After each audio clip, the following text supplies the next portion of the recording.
Are you ready to get out and have fun? If so, Salute is the place. Live entertainment Friday, Saturday night, and Sunday brunch, and trivia night on Monday, 6 p.m. Come see us at Salute. Highway 90 on the beach. Happy hour every day, 4 to 7 p.m. and all day Saturday. Live there. Ozzy, oi, oi to you. The luscious Jules has returned. There she is, everyone. She likes a good autograph signing as well, so make sure that you line up in the center line for gorgeous Jules. Typical Watch, good to see you as well, my friend. Thank you for coming on in. And where did that go? Oh, the lovely Jan is here. Gary, thank you for that super chat. You didn't have to do that, brother. You didn't have to do that. Thank you. Really appreciate that. That's way too kind. Gary from P3 Productions, my brother. How you doing, bud? I hope you had a good day. Aikanator, thank you for coming on in. Appreciate you, bud. And we're about 40 seconds away here from launching tonight. And Open-Minded Clarity, hey, welcome to the show. Thank you for joining us. And PBR, what's happening, brother? Good to see you. And Greg Moyes, nice to have you here. And, yeah, a good way to support this show.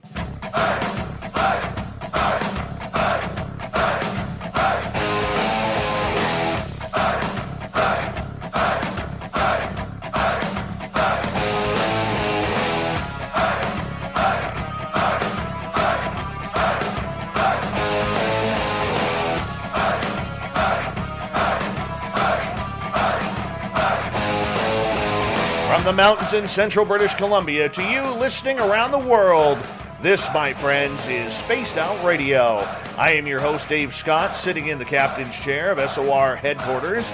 We welcome you to tonight's show on our terrestrial affiliates around North America, digitally on TalkStream Live, Revolution Radio, and KPNL. All of our archives are free by going to youtube.com/Spaced Out Radio. Just do me the favor, hit that subscribe button. You can follow us on Twitter at Spaced Out Radio and on Instagram at Spaced Out Radio Show. Our website is spacedoutradio.com, where we have a plethora of features for you, including rocking out to Bumblefoot and reading up on Captain Shirk's SOR Newswire. Tonight's show is brought to you by Chive Charities. Help make the world 10% happier by visiting Chive Charities today. You can find them on our website. Gary Voorhis' background is in mechanical engineering and working as an electronic and RF technician. During his time on the USS Princeton, however, he had the task of security and inventory of top secret and classified information and materials, including being trained on the WASP military UAV for the Pacific Fleet during Operation Enduring Freedom and Operation Iraqi Freedom. Now, in 2004, he was one of the eyewitnesses that has come forward of the USS Nimitz Tic Tac event.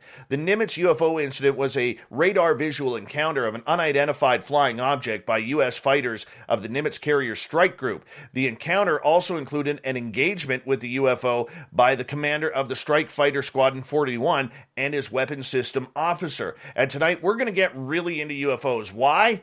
Because not only is Gary a pro at this subject, he was there, he lives the dream, he is going for it, and we got him here tonight. Gary Voorhis, it is always a pleasure to have you on Spaced Out Radio, my friend. Your beard is looking high and tight. We really appreciate that. How you doing, bud? Pretty good. Hey, thanks for having me on again. Every time. Now, Gary, for a lot of people who may not be familiar with you, because we have new listeners all the time, you are a veteran of the United States Navy. Thank you so much for your service. We really do appreciate that on both sides of the border here. And for the audience who may not be familiar, maybe describe your time in the Navy, and did you believe in UFOs before 2004? Well, they were a cool story on TV.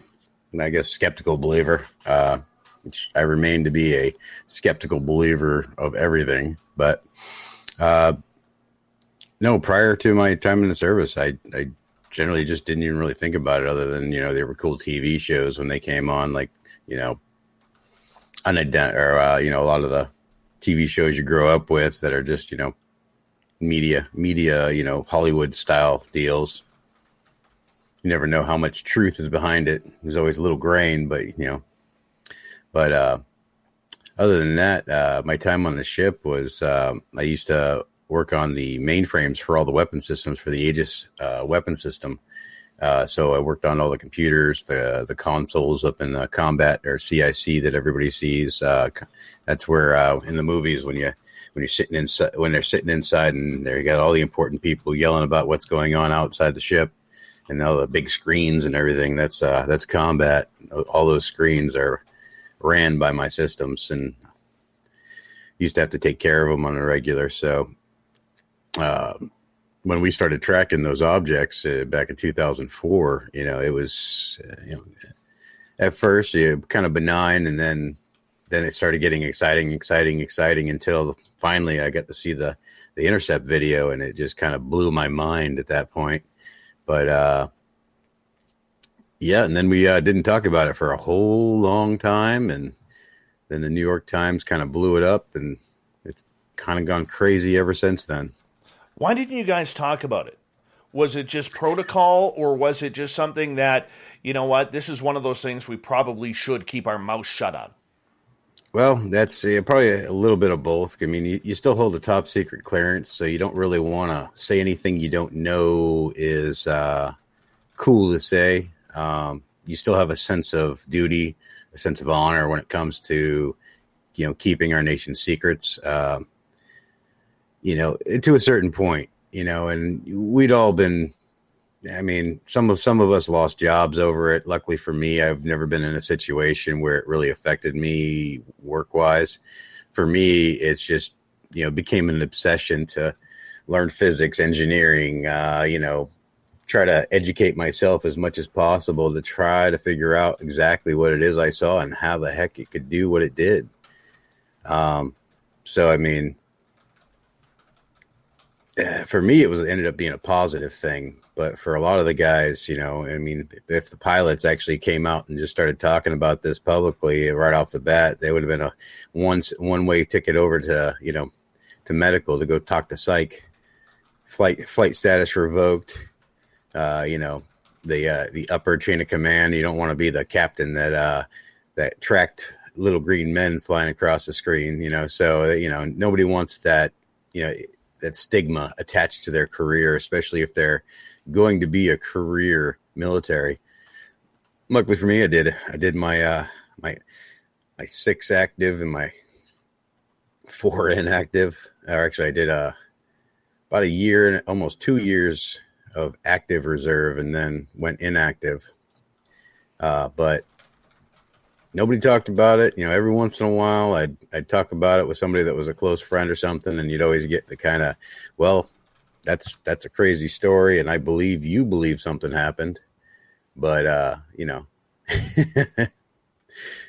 you wouldn't get a reaction like I get now. I get family members calling me now, like, hey, is this stuff that they're talking about on the news anything to do with you? I'm like, yeah, kind of directly. Yeah, absolutely. And for you being in the Navy for what you did, I believe you served how many years? 6 active, six, and 2 in the active reserve, and then inactive for 2. Okay, so for the 6 years that you were in full-time service, was this the only time that you had ever had this type of encounter? This was, this was the first major eye-opening woo of my life. So, were you surprised when it happened? I don't know if surprised is the right word. I would say, looking back on it, I think it was just kind of grateful, to be honest with you, that it was just, kind of lifted the veil a little bit, a little sneak peek under the hood of the universe. So, Gary, let's go back to 2004 here for our audience. Tell us about the day before this happened. Explain to us, let's break it down. Paint a picture for our audience. The day before it happened? The day of. The morning of. Oh, the day. Well, I'll be honest with you. I was in a pretty foul mood that day. I was young, impertinent, thought I was more important than I was. I was the only computer tech on board, so I kind of got away with murder a little bit. And had a mid-watch that night before, so I was up really, really late. Kind of like the coming on your show for me right now, midnight to 2, and then you get to sleep in the morning, and then so I had to get up early, and I was mad about it, and I was out smoking a cigarette, and then the one of the technicians that works on the actual the spy radar itself, he was like, yeah, so we had unknown tracks last night, which pretty much means that we need to make sure that all the system was working correctly and that there was nothing wrong with it, but there wasn't, and went through all that protocol, and then we then we still had hard tracks that were 100% there, and couldn't figure out what they were. They didn't have any nothing that identified them as any type of commercial or military aircraft. They weren't broadcasting IFF or identification friend or foe, which is something that most aircraft have, and it's just like an automated beacon saying, this is who I am. Don't shoot me, basically. But they weren't flying directly at us. They were just doing their own thing. They were far enough away where they weren't, in an aggressive posture. They weren't going very fast at the time. They were only going about 100 knots. So it was more of a spectacle, like, more, hey, come see the weird tracks we got. It wasn't like, oh my God, we got UFOs running around, what's going on? There wasn't like anything like that. It was just more of a spectacle. It wasn't like I guess it's hard to explain, because like when you're in the service, really nothing surprises you. I mean, just everything is just the next thing, rather than, you're not scared. You're not really, at least not when you're sitting off the coast of your own country, playing war games. You're not really scared about what's out there. And I mean, to be frank, I was sitting on top of one of the most advanced weapon systems and platforms on the planet. So if anything came down to it, we should be able to defend ourselves, which proved to be not the case. So let's go back to that. You start seeing these weird radar blips that is happening. Kevin Day is running that area, if I am correct on that. And Kevin, another good friend of yours and of this show's. And you start hearing about this and seeing it for your own eyes, what's happening. So I'm curious, at first, what did you think these were?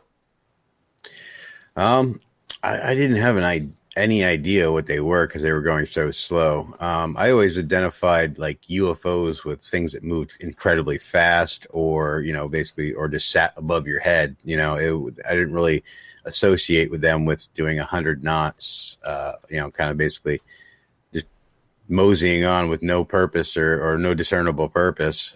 So these they didn't really strike any fear or anything like that. So it was hard to differentiate whether or not we should do anything about it, really. And then because of not hearing anything from the chain of command, you just didn't worry about it.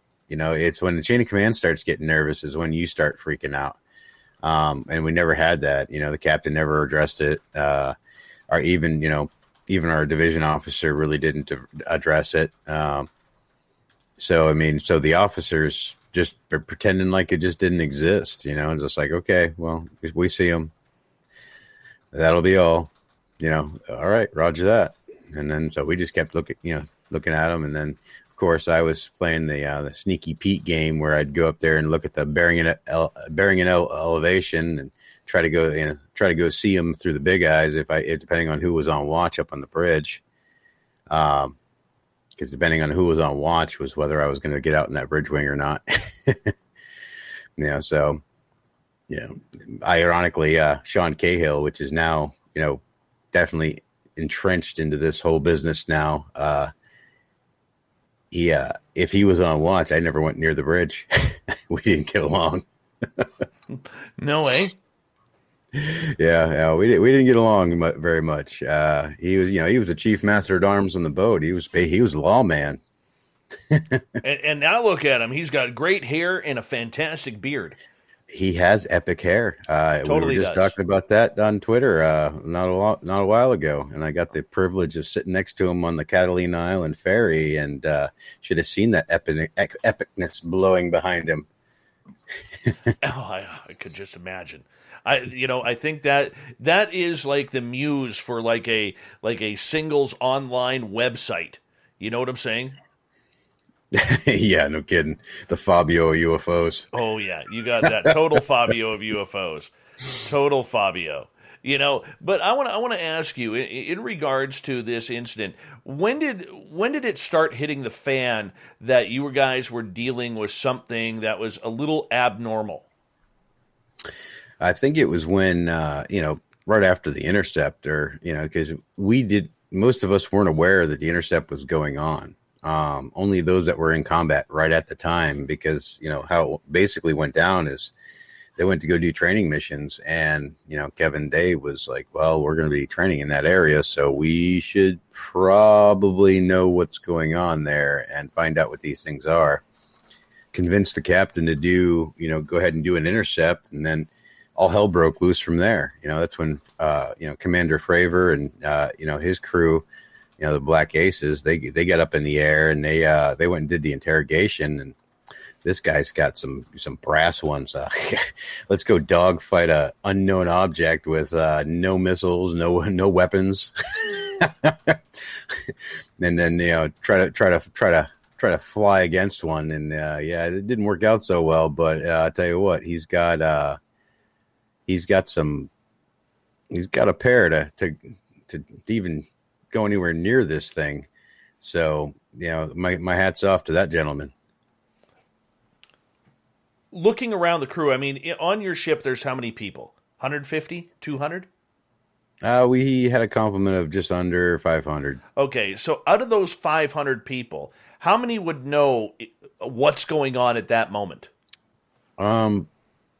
Probably directly over 100 people, and then indirectly probably around 200. And I'd say probably about 2/3 of the ship would know something was going on within an hour of it happening. So the commander of the ship, does he come down into the radar area to see what's happening? Because obviously he would now have to be seriously involved. Well, the captain, generally he's got his own, he's got displays in his own room. So, I mean, he doesn't have to actually come down to combat, but he does from time to time. I don't believe he came down for this particular event. I think he was a bit hands off for this one. So, as word starts spreading that this is something out of the ordinary, when did the word UFO start popping up? Never. Oh, it was always unknown object. Really? Mm-hmm. Yeah, you don't use those words. That's always been a thing. You never actually call it a UFO. I mean, you might say it just to each other, but you don't actually say those words out loud. Okay, so if that's not said out loud, was there rumblings like, what the heck is this? We've never seen this before. Did you think it was a flock of birds or drones at that point? Well, really, drones were... Well, we knew it was... Well, after the intercept, we definitely knew it was no hypersonic seagulls or anything like that. But it was, we just didn't know what they were, period. And then, after the only time we really were like, what the F was when we saw the video of the intercept.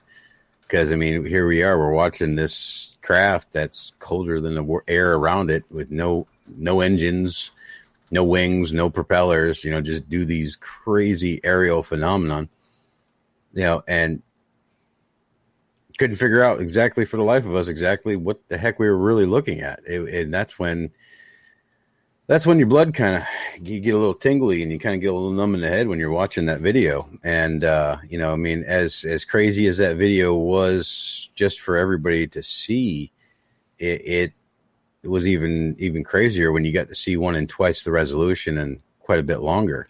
Right. I mean, granted, a lot of the meat and potatoes really were in that clip that you guys saw, but you would be able to see it kind of zip off camera more and kind of go in weird angles and stuff like that.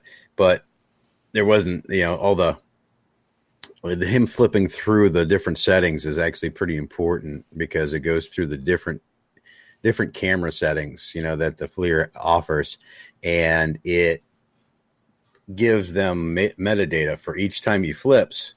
It's a different setting, a different resolution, a different type of, information that it's displaying. So that's, he's trying to flip through to get the best quality track and picture of it. But in the same respect, he's also collecting data on this thing every time it flips through a different setting on the camera. Okay, so here we are. We're going through this situation where you have unknown objects in the air near your battle group. Am I using the right terminology? Because me never being in the military and being Canadian, I'm not sure on the proper terminology there. But yeah, it would be the battle group. Okay. So, we the whole group of ships together is the Nimitz battle group. So, you talk about it as a group. Hence why it's known as the Nimitz encounter and not the Princeton encounter, because it's the Nimitz battle group. Right. But it's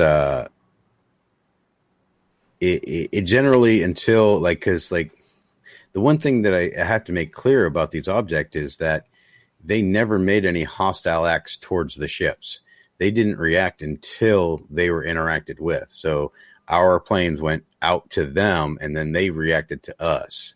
We had no missile locks. They weren't lighting us up with RF energy.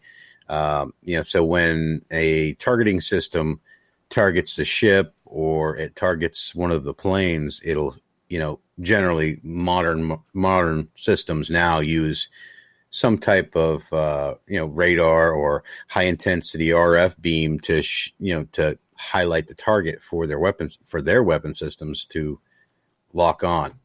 Or they have, you've seen it in the movies. Oh, they got a lock. Are you ready to get out and have fun? If so, Salute's the place. Live entertainment Friday, Saturday night, and Sunday brunch, and trivia night on Monday, 6 p.m. Come see us at Salute. Highway 90 on the beach. Happy hour every day, 4 to 7 p.m. and all day Saturday. Walmart.com is launching deals for days starting at 7 p.m. on June 20th with huge savings on the hottest items. Up to 40% off select tech, up to 50% off select toys, and up to 60% off summer fashion items. Get the deals while supplies last. That's deals for days starting June 20th at Walmart.com. I mean, that's because they basically got a radar lock on them, and they're targeting them to shoot them. There was no hostile acts like that towards us. So that's going to prevent us from doing any type of hostile acts to them. And plus, you got to remember, they really were only reacting to our jets coming after them. And they proved without a shadow of a doubt that we proved no threat to them whatsoever. Right. We've got 2 minutes before we have to go to break here at the bottom of the hour. Gary Voorhis is our guest tonight on Spaced Out Radio. Gary, for the fact that you guys were going through this and there was no hostile activity, was there an alert put out, if that's the proper terminology, to the ship saying, we got something going on here, let's get to an alert status or a defensive type status? Did that happen? At one point, we did go to general quarters, which was what we call a high alert, and we stayed at general quarters for a while. Eventually, we went out of general quarters. Now, I'm still confirming that, but I actually found out why we went to general quarters, and there was a very specific reason why. But until I fully vet that, I got a drunk dial from a sonar technician, and it's a great story for another day. But I hate to tease you like that, but till it's fully verified by at least one more of the sonar guys, I'm going to hold off on talking about it too much. Not a problem. In the final minute here, out of the 150 who were directly involved in this on the USS Princeton, why have so few come public like yourself? Well, they all still have clearances, or they work for the government. They're still in the government, or they are, working in civilian jobs where they need to keep their clearances. So you generally don't talk about stuff like this if you have any of those situations going on. It's that tight. Well, yeah, because I mean, you know, remember the direct 150 that would be involved with this would be all advanced rates, people that worked with high end technologies, you know, signalmen, radiomen, engineers, ETs, fire controlmen, and these are typically guys that don't end up a cable guy like me. Right. Gary, I'm going to get you to hold on right there because, you know, I know you're going to tell us some great stories coming up here from your time with the USS Princeton and the 2004 Nimitz incident. We have a lot of UFO talk because June 25th is right around the corner, and we got to get Gary's opinion on that as well. Spaced Out Radio continues with UFO talk and Gary Voorhis all night long.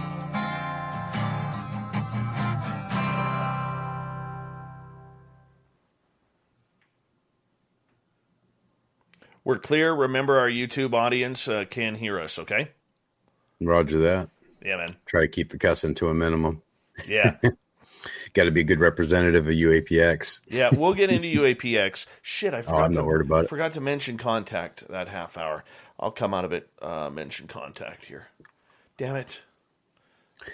Easy to do. Yeah, but, you know, from my end, this is my first time working with these guys, and they've been really nice to me.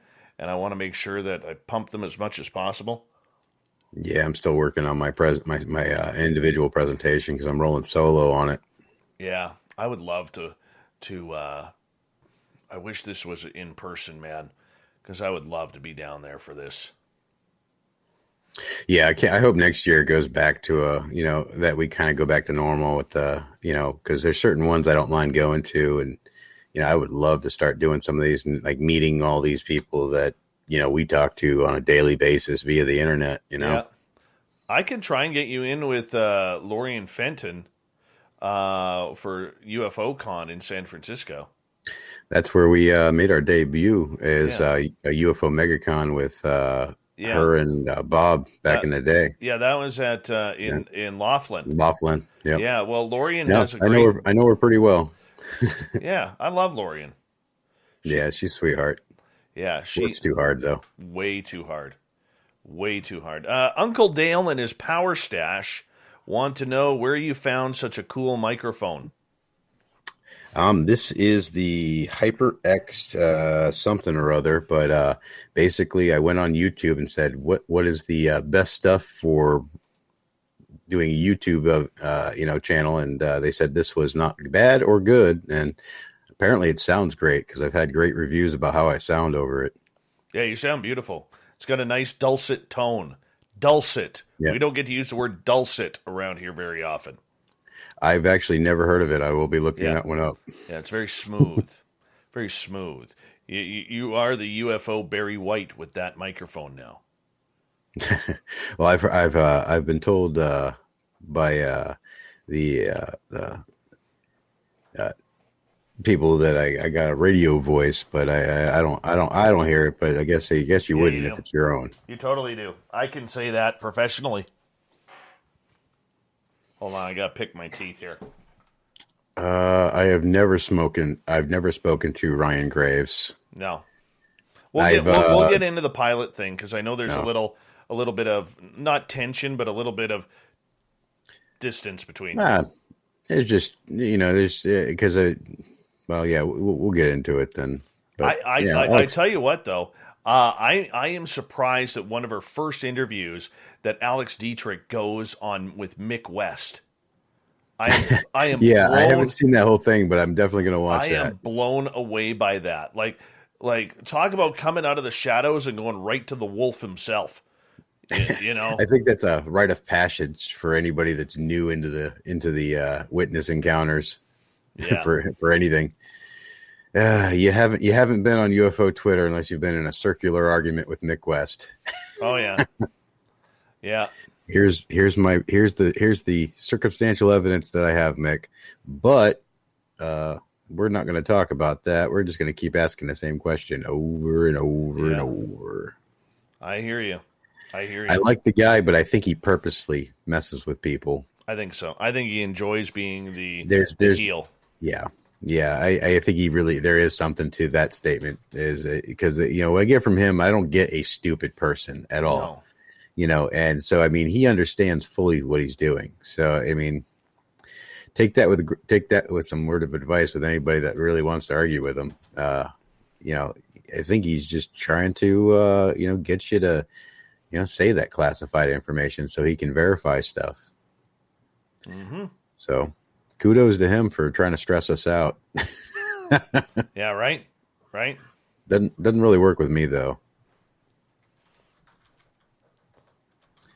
All right. What is Vin? What's my first insult of the night from Vin?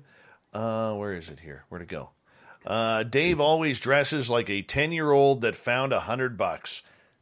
Yes. That's actually kind of, I didn't think that shirt cost $100. No. No. That's just my buddy Vinster. Yeah. Hey, there's no good friends like ones that bust your chops. Yeah, he busts. Him and Fap, wait till Fap gets started. I mean, literally, I tell you, one of our listeners, Fap, he looks like Mr. Mackey from South Park, a body about this size and a head about that wide, right? All right. Okay. Big thank you to Jared Mandingo, Jeremy, and Gary, okay, for the super chats. Okay, super chats are good.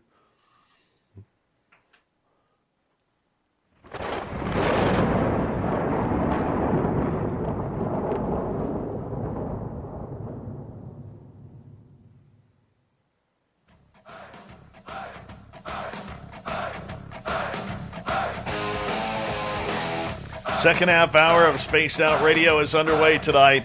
My name is Dave Scott. Thank you so much for joining us. Really do appreciate earning your listening ears.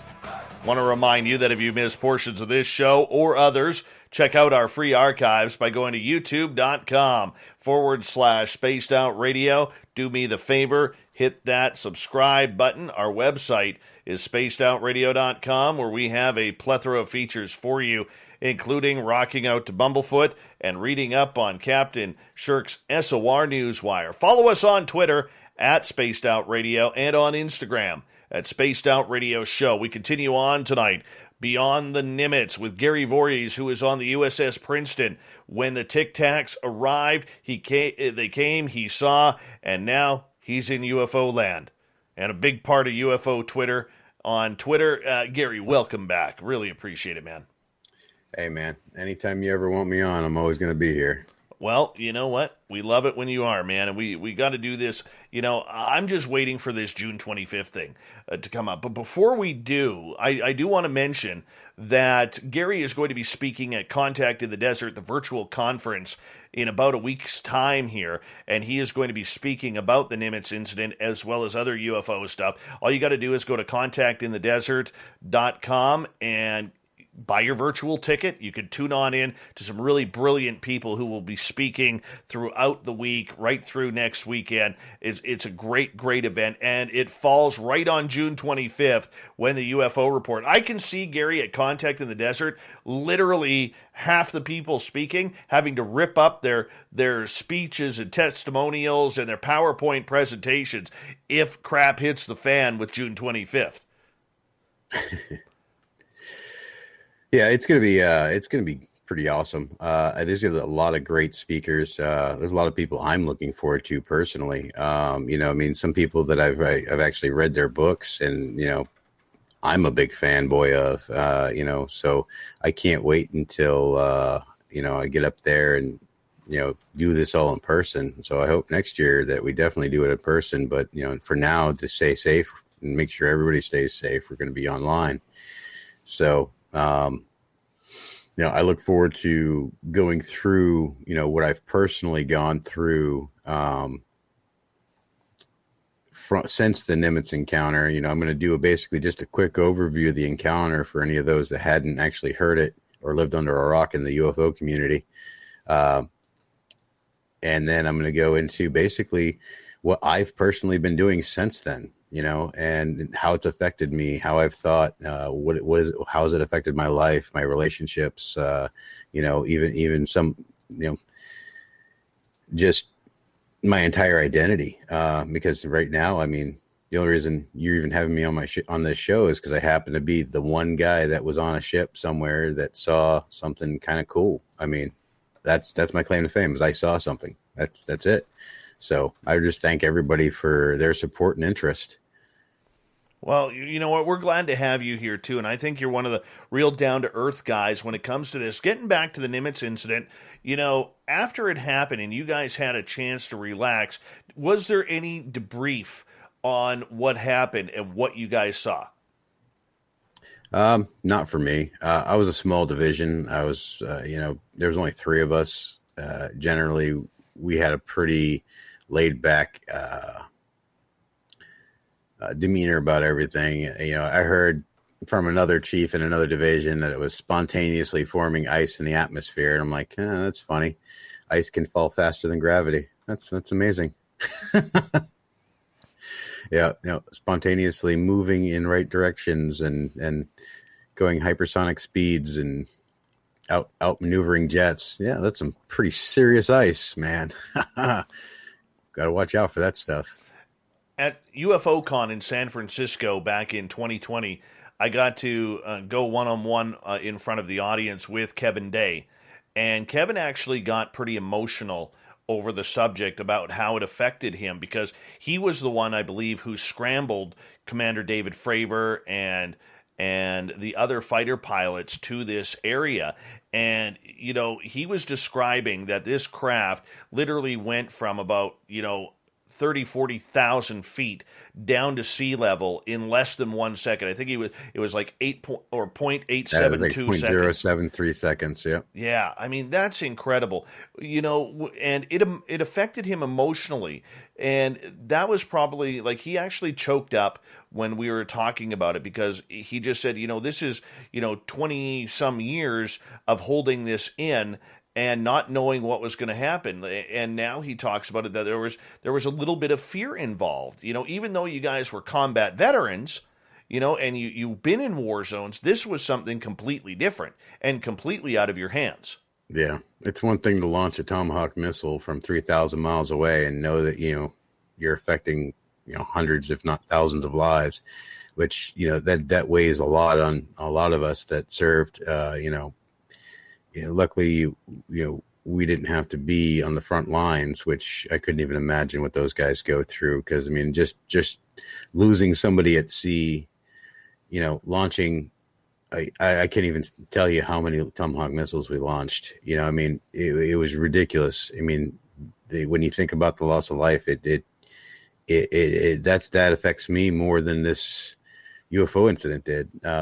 But with Kevin, you got to understand how he was before this happened. One of the few people that, public that knew him before the incident. This was always the straight edge chief that you didn't want to get caught doing anything you weren't supposed to, because he was a by the book, down to earth, guy. Then all of a sudden, here's this thing that blows his entire existence out of the water. Like, what the, he just, it affected him very deeply. Where me, it just like opened my eyes to what was possible, where he had a hard time dealing with the veil being lifted, where, for me, I was just like, ooh, there's something back here. let's dig, and I stuck my face in books and education. And, it's like, I couldn't afford to go back to college. So, I downloaded, syllabuses from coursework at MIT and all the leading colleges in physics and engineering, and, figured out, and was a fly on the wall for any online classes. So when they started broadcasting a lot of these classes online, I was right there attending the class with them. I wasn't turning in any work or anything, because you have to enroll to get that shiny piece of paper, but doesn't mean you have to go to school to learn, but I really, really was wanting to get a good foundation to try to generally understand what the heck I saw. And so I did. I absorbed whatever I could. And with him, it affected him very spiritually, emotionally, and on so many different levels. It basically just broke his world into a billion pieces and put it back together in a oblong way shape, and he was just trying to make do. He went through, he went through all kinds of stuff. He had retired, then he had lost jobs over this whole situation. He had been through problems in his relationships with his wife over this. He had relationship issues with his friends and family. This has affected his entire life completely, where I generally kind of kept my mouth shut, and unless I had a couple in me, I really wouldn't talk about this whole situation. No, and I can understand that. Do you think it was because it affected him emotionally, because there was a lot of people being protected by his eyes and his crew's eyes? I mean, not just on the USS Princeton, but the Nimitz and the other parts of the battle group as well. It very well could have been, because it was his job to be air defense commander for the flight group. It was his job to make sure that we were all safe, and that, and then all of a sudden here comes this thing, that outflies everything he has to fight with, literally having no chance at defending us. That has Science to weigh. Bob, what's up, brother? Yeah, Science Bob has entered the chat room, and he always enters with a bow, by the way. Always enters with a bow. It's just the way he is. Well, for a gentleman like that, I'm not surprised. I know. He's a good man. Good man, Science Bob is. And welcome to the chat room there, Science Bob. So, one thing, let's fast forward here for a moment, because the 2017 newspaper and the New York Times article comes out, which also releases the 3 videos. And here you are. Tell me where you were when this newspaper article was front page news on the biggest newspaper in the United States. And that story went viral.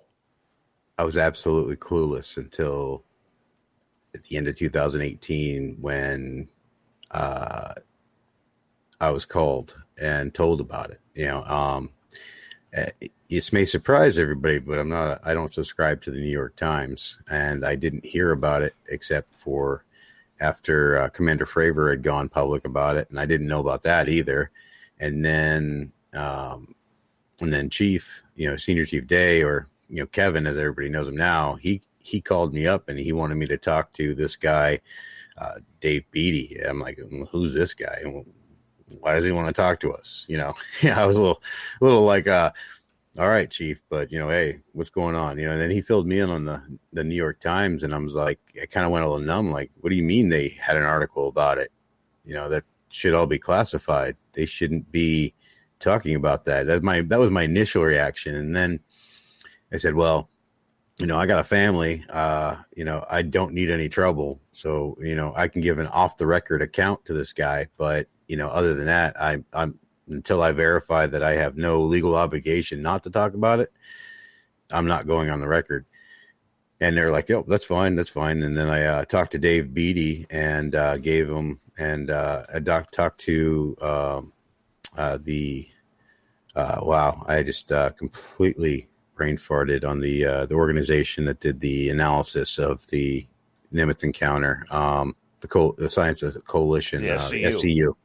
Yeah, so I talked to Powell in the SCU and gave him my account, and then also gave, and that was off the record at first, or actually I think he got the first on the record one, and then Dave Beatty got the first off the record one.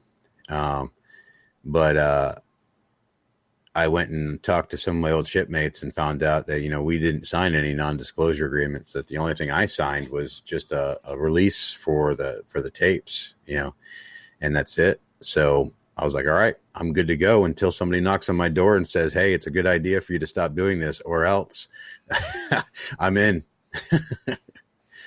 Hasn't happened yet. So we've only had one of our group talk to, and that was only because, Are you ready to get out and have fun? If so, Salute's the place. Live entertainment Friday, Saturday night, and Sunday brunch, and trivia night on Monday, 6 p.m. Come see us at Salute. Highway 90 on the beach. Happy hour every day, 4 to 7 p.m. and all day Saturday. Walmart.com is launching deals for days starting at 7 p.m. on June 20th with huge savings on the hottest items. Up to 40% off select tech, up to 50% off select toys, and up to 60% off summer fashion items. Get the deals while supplies last. That's deals for days starting June 20th at Walmart.com. Foreign involvement with the systems that he was a part of, so he kind of bowed out a little bit. Pretty sure everybody knows who that is at this point, since he got off Twitter and he stopped talking. So, but in generality, they just said it was probably a good idea that you don't talk about that anymore. And it wasn't about the event itself; it was actually about the talking about the capabilities of the systems that he worked on. Right. I mean, it's one thing to talk about the incident. Were you surprised that you've never been called out about this incident, considering the clearance? I have been very careful about, speaking on the way that it runs, the way that it works. I've never given the specific frequencies that we run on. I haven't talked about any of the true capabilities. I mean, I've only talk in generalities when it comes to its capabilities. You got to remember, this is the most advanced weapon system on the planet. Even today, even the newer versions are basically just a little shinier versions of what we used back in 2004. They just incorporate a little bit more off-the-shelf technology than we did. No, very true. So as you guys kind of came together, there was the one gentleman who is now backed out. You have yourself, you have Sean Cahill, you have Kevin Day, and you guys kind of formed a brotherhood over this. Oh, yeah. And you decide to go public with what happened.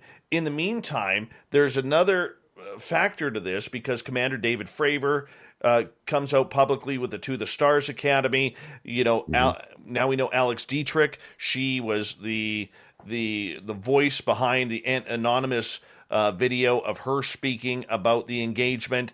And then there's, I believe, Mr. Graves as well has come out in regards to what he saw as well. So, you have the fighter pilots, and they're their own type of people themselves.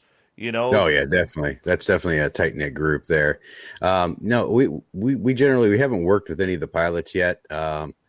I know the only friction we had was with Commander Fravor, and that friction was just based off of, him literally just telling the truth based off of his own knowledge, because basically anything he wasn't briefed on, he just assumed either didn't happen or he should have been briefed on it. So it's garbage or BS, or, we're just trying to, gain our 15 minutes. Well, hate to tell you, bud, but really hadn't made a whole lot of money off this, and definitely the notoriety has not been always all that great. We're the only thing that we're trying to do is, do honest scientific research, through the company me and Kevin started, and that's it. We I mean, even that's a nonprofit, so we're not profiting from any of this, and then when we do have solid information, we're going to just data dump everything on people, let everybody peer review us. Here you go, look at it. This is what we got so far, and it's going to be boring and benign until we get, until we know where to look, until we, get more of these UFO DAP and Sky Hubs and, these companies that are doing these monitoring systems, until we can get more of this stuff in place and monitor 24 hours a day, 7 days a week, and start collecting this metadata to find out exactly where to look. Are they current? Are they common? Are they, do they have flight lanes like we do? I mean, do they have can we discern like where they're going, when they're going? These things are all stuff that you have to do 24-hour monitoring to find out. So till we got, some real good stuff for you guys, there's no real point in messing with anybody. And as for, anything that I can or can't say, anything I know that I can't tell you really isn't anything good. It's exactly how far the radar can see, or exactly the radar resolution, or the power magnitude that we can adjust for, going even further. All those things are all classified. So anything I can't talk about is either I won't talk about it because it's never been verified, at least personally by me, by people that I trust, or it is classified based off of just system specific information. I want to ask you, as we got about 5.5 minutes before we have to go to break at the top of the hour, what has it been like for you, the notoriety, the fame that has gone along with this? Has that really kind of staggered you a little bit because you weren't expecting it, or has it been a blessing in disguise? I know on UFO Twitter, which is highly controversial at the best of times, it could be a rough road for a lot of people who are just trying to speak what they know. How has it been for you and your family? Well, my wife has supported everything that I've done. Yeah, she may still be one of those people that are, until they land on the lawn, I'm not really worried about them. But she loves me with all her heart and supports me in all my crazy activities. As for, my little girl, I joke around with her all the time, and, I'm like, you're gonna grow up and you're gonna hunt UFOs with daddy, and she just gets all excited about it. And then, professionally, luckily, most of my coworkers really aren't into the subject. And every once in a while, I'll be like, "Hey, I saw you on TV." I'm like, "Hey, cool." And that's about it. I've only been recognized by a customer once. And he was a super UFO geek. I mean, like super. And he's like, "You look so familiar." And I'm like, "I don't know. You watch the History Channel? I was on the History Channel once." He goes, "Oh my God, you didn't recognize you. You were so much bigger." I'm like, "Well, I'll take that as a compliment." Did you have to sign an autograph? Be honest. No, I've never signed. The only autographs I ever signed is Dave Beatty had us sign a bunch of the Nimitz Encounter posters when we were at the UFO Con. Because Dave Beatty, he funded that entire project that he made, and so he's always been really good to us. He's always been like a brother with us. He's been in this with us. He's never profited off us. He wasn't in it for anything other than trying to figure things out. So, we were all grateful to him for doing the documentary. So, we had no problem all of us signed a bunch of posters for him so that he could give them to people. And I think he's given away more than he's sold, but it's always the case. It's always the case. But it's all for a good cause. It's all for pushing this further, making this a mainstream science, making us aware of what's going on, kind of pulling back the veil for the masses. And I think that's, going on right now. And honestly, I think that's the best we're going to get for disclosure for another 70 years, to be honest with you. I think we'll still get a lot of the same stuff over. Oh, here's another video from another current situation. You'll never get them to admit that they knew stuff all the way back to the 50s. Right.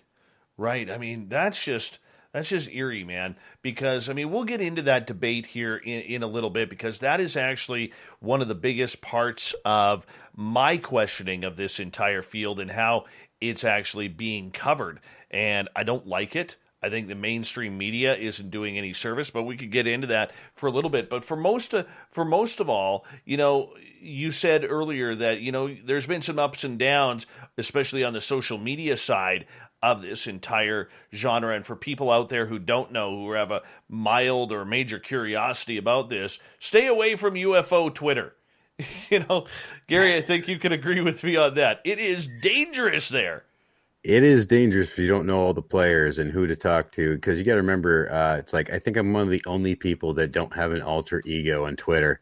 I think everybody on the planet has like 5 Twitter accounts, so you never know who you're talking to. I even know some mainstream people that have alternate Twitter accounts that get on there to argue, not so much because they want to hide their identity. It's just because they want people to give them an unbiased opinion, And so, I try to be the voice of reason on UFO Twitter. When they start getting too crazy, too mean, or anything like that, I'll get in there and I'll start pulling people apart. Hey, what are you doing? Stop! There ain't no point being a D-bag. Stop doing this shit, and, so I hope, hey, yeah, pass out to my sweet feet, sweet voice, all you want. Yes.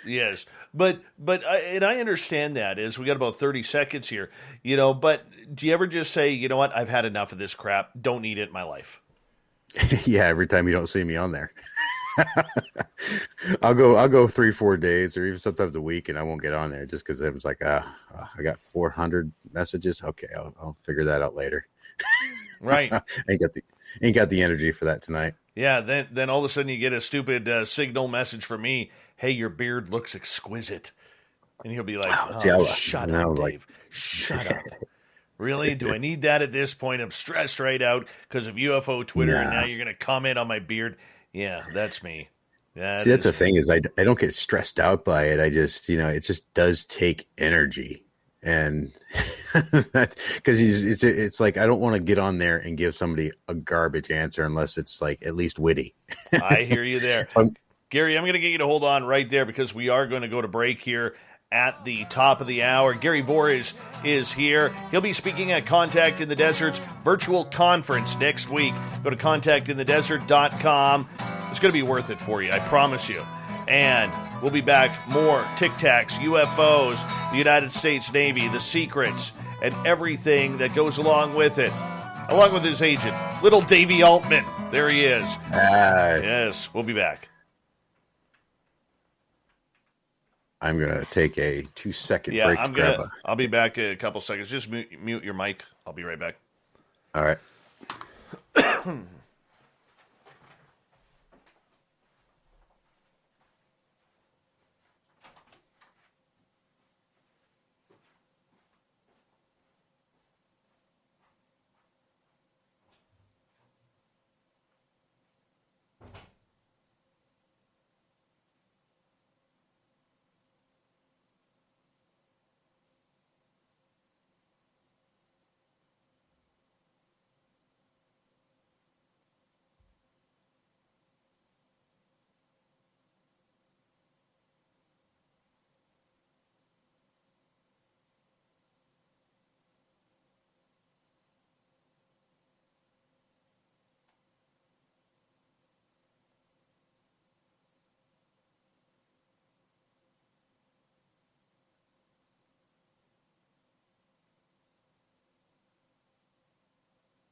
All right, I'm back. If anybody's got questions, we'll keep this going a little bit.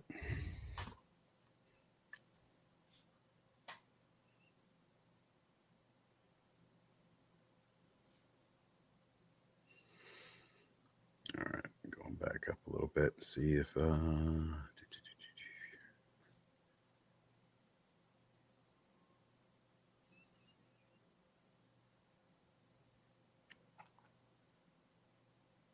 I assume everybody can still hear me, so.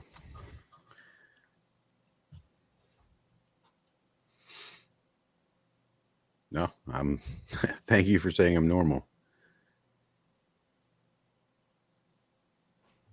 That was the only UFO encounter I've been in.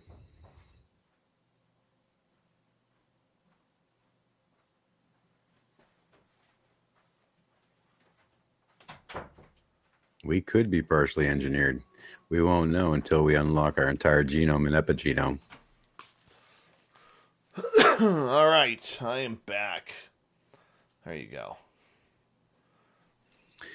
I have a feeling that the most of what we see are the nuts and bolts, like the tic tacs and the physical phenomenon. I think they're unmanned for the most part, or unaliened. Yeah. No. If I were going to go to a alien planet, guess what I would do? I would leave shit behind to monitor that planet. Oh yeah. We did it on Mars. Hell, we even got a helicopter on Mars now. Why? Because you can see better shit from the air.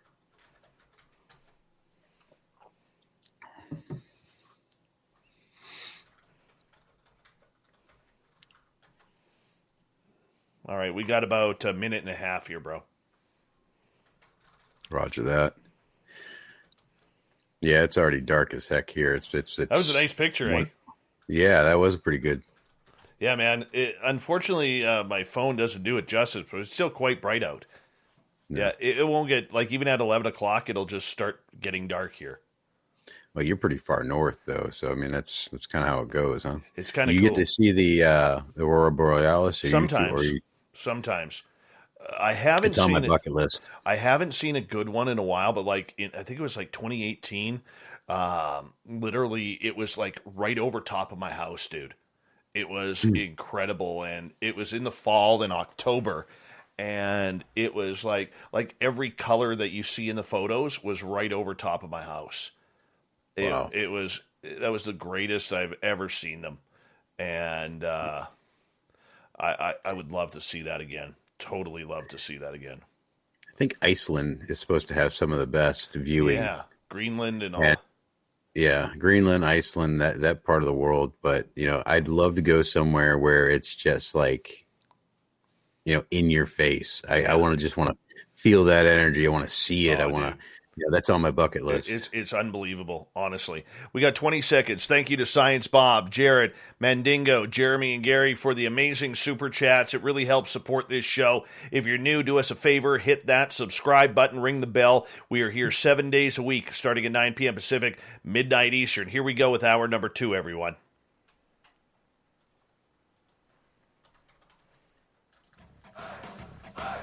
You're listening to Spaced Out Radio with Dave Scott.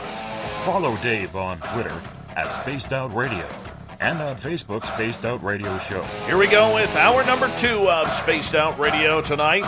My name is Dave Scott. Thank you so much for taking the time to join us. We really do appreciate earning your listening ears wherever you are on this beautiful planet we call Earth. Want to say hello to everyone listening in on our terrestrial affiliates around North America, digitally on TalkStream Live, Revolution Radio, and KPNL. All of our archives are free by going to youtube.com/Spaced Out Radio. Just do old Davey the favor, hit that subscribe button. The Desert Clam has set the password for tonight in the SOR Space Travelers Club.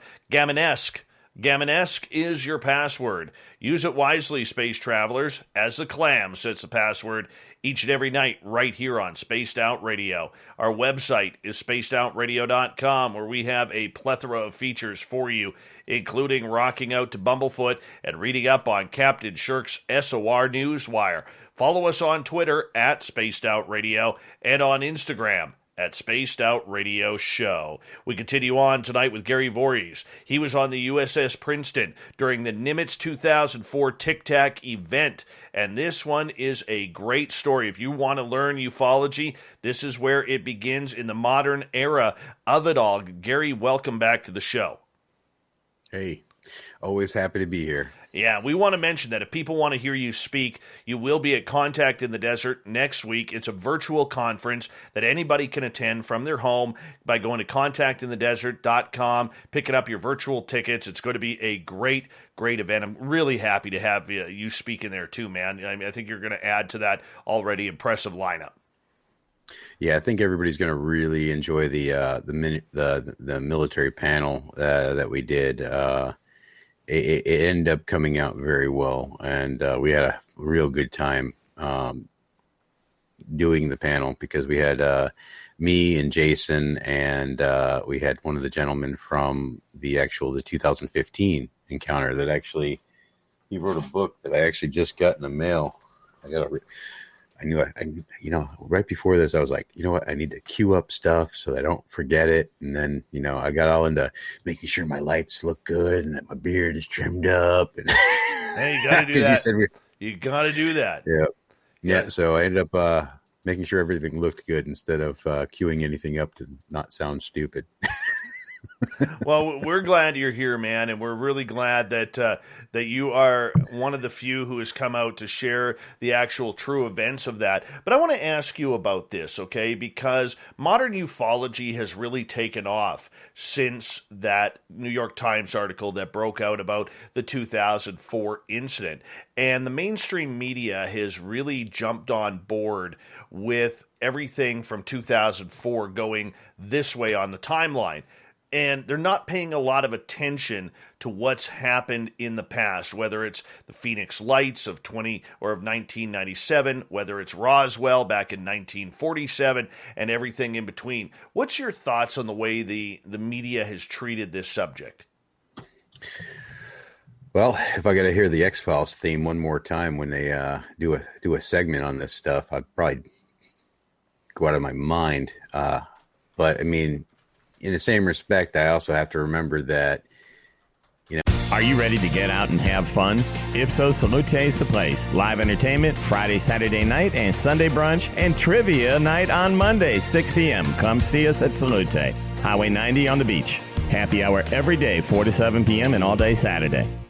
Walmart.com is launching deals for days starting at 7 p.m. on June 20th with huge savings on the hottest items. Up to 40% off select tech, up to 50% off select toys, and up to 60% off summer fashion items. Get the deals while supplies last. That's deals for days starting June 20th at Walmart.com.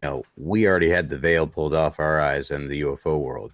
Most of the people are either have had an encounter or been abducted or has seen like an object like we did, and I'm going to go on the record saying anything that I haven't seen or experienced firsthand, I will always be a skeptical believer of, meaning that I believe you had something happen to you, but until it happened to me, I'll just like to hear your story.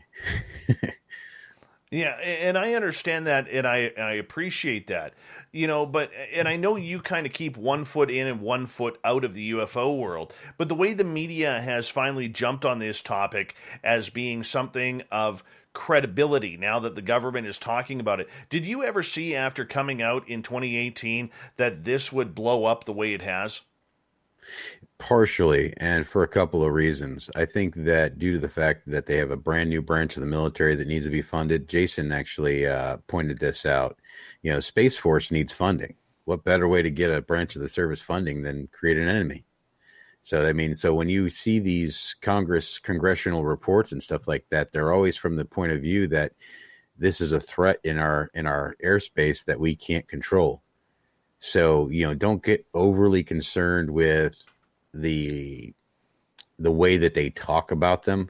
It's just for funding. They can only, you have to scare white old people and political people.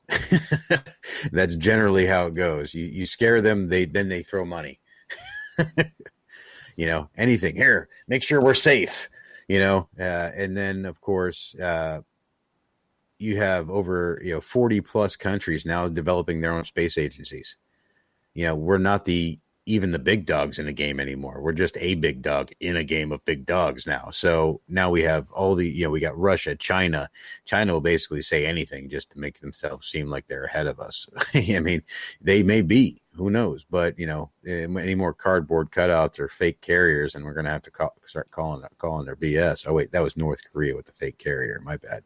But, but they did have the fake UFO, though. Very true.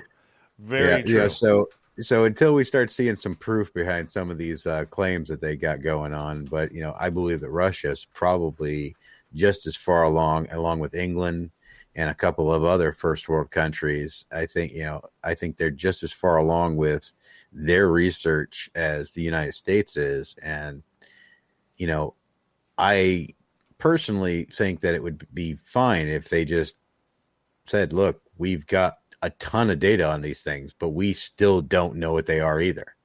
Like, we have their technology. We have no idea how it works. Okay, I can accept that. We've gotten ideas on new technologies based off of this stuff, but we have still no clue how any of this works. I could be completely on board with that. But see, the problem is they've lied for so long already. So it's hard to, it's even hard for me when they come out and say, well, yeah, the 2004 was, but $15.2 billion in a $100 trillion budget's a drop in a bucket. But anyhow, this is, it ends up being, I lost my train of thought. Well, thank you for that. Yeah, no worries. No worries. Okay, so the fact that, we see the government talking about it, you mentioned earlier when you were talking about the 2004 incident, you and the team on radar did not see any threat from these. And we also understand that in order to make the paranoid politicians listen, you have to always bring in Russia. You always have to bring in China or foreign adversary. And to be honest with you, I'm sick of hearing those words. I know people who are in the know who are sick of hearing those words as well, even though they know it is something else.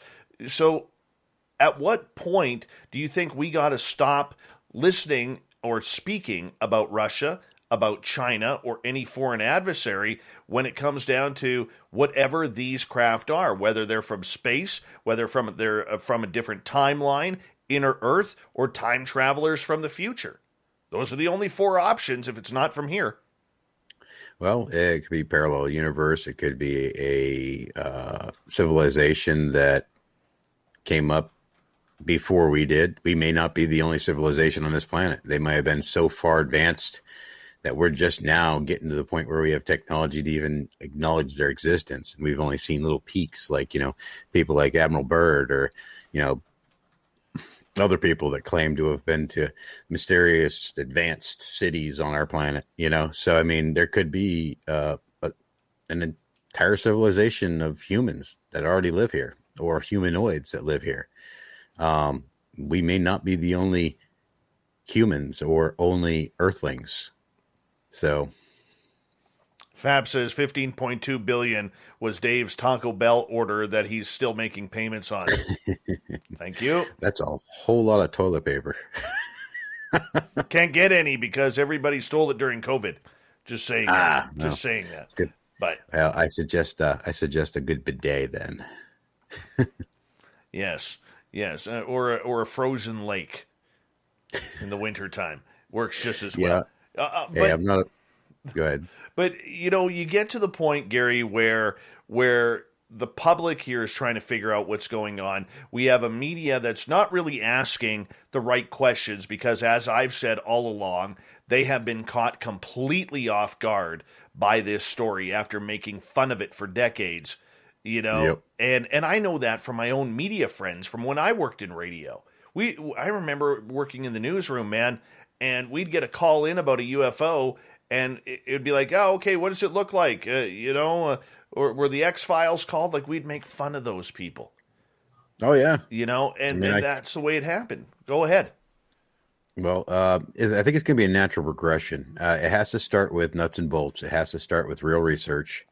And then once the real research actually starts picking up these things and studying them, then it's going to go to, once that is mainstream, then it can move on to bigger picture questions. That's where, because we got to follow the breadcrumbs when it comes down to it. You're never going to get the mainstream media or the mainstream public involved enough until you have hard evidence. It's like people get in, people like Neil deGrasse Tyson's tailpipe because he doesn't just hop right on board. But you know what? I'm happy he doesn't, because if he did, I'd lose respect with him, because we have empirical evidence. We don't have I can't say, hey, here's the radar data. I can't say that. We don't have it. The government has it. Here's the video. The video shows some cool things, especially like with the temperature of the ship and how it's, cooler than the air around it and stuff like that. But, as a scientist, he can't just go on empirical evidence and say, yes, okay, there's aliens. No, he has to say, wow, this is some pretty interesting things. We definitely need to research it more. And for him to come out and, say that, I've got nothing but respect for the guy for not hopping on the bandwagon. But with all of the other scientists, they're the same way. The only ones that are really hopping on the bandwagon are the ones that are interested in doing actual study. People like Kevin Knuth. These guys are real scientists that are just really interested in actually doing research on these things. So we do the research, we get the real data, we get hard data, then we get more scientists on board, we get it into a broad spectrum of people doing research in this, and then we're going to get something, and then we're going to have to say, okay, well, we verified that this is not something from our planet or not something that we developed. So what is it? Then once it's out in the open that way, then there's no denying it. Then we have to ask the extraterrestrial questions. We have to ask the interdimensional questions. We have to ask the, parallel universe questions. Where did they come from? Are they time travelers? Parallel universe? Are they interdimensional? Are they, are these unmanned probes from another civilization? It could be any of those. And I think the most benign is that they're probes from another civilization. Somebody could have sent these things here 10,000 years ago. Look what we're doing with 3D printing now. Now imagine what that technology looks like 1,000 years from now. These could be just self-replicating drones. Could very well be. Let's get to Asteroid's question here. Do you suffer from PTSD from this event? Yes, absolutely. And amongst other things that I dealt with in the service.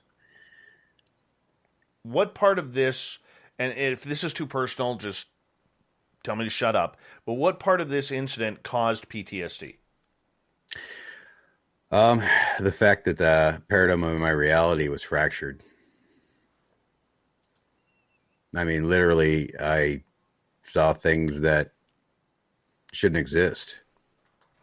Not based off everything that you're told. You grow up thinking, nuts and bolts science, and then all of a sudden something says, hey, you don't understand shit. And here I am. Well, it kind of breaks your psyche a little bit. No, I can understand that, and I can totally appreciate that in regards to that. So for you, how have you dealt with it? Is it talking about it? Is it just locking it in that dark place? Until recently, I never really talked about it. And for me, I would just. It would stay in the dark recesses of my mind, and I'd replay it in my mind over and over again. And I'd delve into studies. I'd be emotionally distant from the people that I love. I was hard to make interpersonal relationships with people because of not being able to get all that close to them, just due to the fact that I was somewhat obsessed with trying to figure out what these things were or did. Or, we're not talking about like locking myself in a room with a candle or anything, but, ain't scribbling symbols on my walls or anything like that. But, I might have read thousands of books on engineering and physics, and unfortunately don't understand all of it. But, my level of knowledge just keeps getting more and more and more, and I can't stop. Ever since this happened, I can't stop. I have to. It's a compulsive behavior at this point. Like, I have topics like right now. I got sucked into epigenetics and consciousness, and now I'm like literally reading everything I can get my hands on for it, about the actual research going on about all of those things now. So I mean, it's become. I've gotten very severe compulsive disorders. I've gotten some very severe, luckily I'm so thankful. I'm thankful for God every day for my wife, because she's the one that really brought me out of the emotional shell that I was in. Well, and that's good that you have that backing, because a lot of people don't do it. Let's get to the Day Aikenators question. Gary, have you seen any humanoids, or did you guys see any type of humanoids inside the craft that was reported? All right, here's your most boring answer tonight. No. Just simple no. It's that simple. Yep. No. I think it's great. I think it's absolutely great that you didn't, because that would throw a whole different paradigm. But I want to ask you in regards to this, okay, I was told by somebody in the know recently, we had a conversation earlier this week, that this is literally happening in 3 phases. We have the phase to introduce UAP or UFOs, whatever you want to call them, to the general public. We have to say they're adversaries because we got to get some funding for this, but we're keeping the aliens away. We don't want to discuss the aliens. That's just too taboo at this time. Phase 2 is the confirmation of UFOs. And then later on, there's a phase 3 where we start to introduce whatever these are. Are they aliens? Are they interdimensionals, extra dimensionals, whatever they may be? Time travelers? Who knows? All right. Do you agree, or have you been told that there is certain phases that this process is going to take? Well, no, I haven't been told any of that stuff. I'm not written in on anything like that. Logically, I would think that if there was some type of extraterrestrial presence, that would be a logical way to do it. If that was the goal, is eventually to disclose. But I will tell people that if there is an alien presence actively here on the planet, there's a good chance that they own this planet. I mean, I know that sounds crazy, but we did the same thing. The first thing we did when we conquered this world is we own everything, right? Right. Once we went to the moon, as soon as we, now they're talking about real estate on the moon. When it comes down to it, we could already be somebody else's property. And that would include, if you buy a piece of land, you own the deer on that property too, unless they leave your property. So, that's a very scary prospect, but it could be also the only thing keeping us safe too. I understand that, and I can absolutely appreciate the safety issue. But if there is no threat, Gary, because that's the big play on it, as we got just a couple of minutes here before we got to go to break at the bottom of the hour. If there is no threat, what are we worried about? Was it just to work up the media? Was it just to get the money? I think mostly, yeah.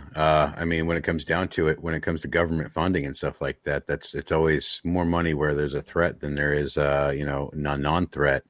And although I don't think at the current situation that if there is, alien life, that it is a threat to us, but it's like I had to be the devil's advocate in a panel not too long ago, where yes, I can say like our situation, we had no hostile intention, no hostile actions towards us. They didn't shoot us down. They didn't fire at us. They made no, other than just made it very apparent that we could do nothing against them. But then again, I'm not going to kick a kid when he's, a little kid either, So it could be how they look at us. They could be so much more evolved than us that, basically to kill us would be like kicking a kid in the stomach. You're not gonna beat a kid up, but some people would, but most people won't. But they could be, good aliens and bad aliens. I mean, we've had so many abductions, so many people ripped from their families without, most of these people, I've never heard an abductee, except for maybe on a rare occasion, say, yeah, the first time I was abducted, I did it willingly. I mean, now we have all these, CE5 people and stuff like that are all like, oh, take me. But, for a long time, that was never a thing. There may have always been somebody like that, but it wasn't a cult following until recently, I mean. You know what that reminds me of is the scene in Independence Day where I was just thinking the same thing. Where they all run up on top of the building, welcome home, with big signs and take me. Yeah, and then they get blown to hell. Yeah. Yep. I say take it step by step. Study it, figure it out. We don't need to open Pandora's box immediately. If they're good and they mean us no harm, then we have zero to worry about. And if they just don't care, we're just too low of a life form for them to even worry about that. Well, it's not going to matter either way. So my curiosity is never going to be satiated till I know for sure. I got to ask you, and we only got about 45 seconds, and we can carry this one over into the break. Do you think there's a narrative at play here? Absolutely. Okay, we got to get into that. Let's leave it real short at that right now, because I think there is a narrative. I've thought there's a narrative since the beginning of all this, and it's always kind of made me uncomfortable while a lot of people have been jumping on the bandwagon, waving, whether it was the TTSA flag, the Lou Elizondo flag, the Chris Mellon flag, the government's our best friends in this subject type flag. I think that's really important as we head on forward, because the narrative, I don't think a lot of people in the public truly understand, Gary, what is going on with this subject. They just want to be a part of it. They want to be a part of the story. They want to make sure that whatever they do, they're rooting for their home team. I mean, this is like a baseball team, your favorite baseball team in the middle of the World Series playoffs, and that's the way a lot of UFO people are acting. It's not a bad thing, but is it a good thing? We'll find out the narrative with Gary Voorhis. We'll be speaking at Contact in the Desert next week on a virtual conference. Go to contactinthedesert.com. We'll be back with more after this.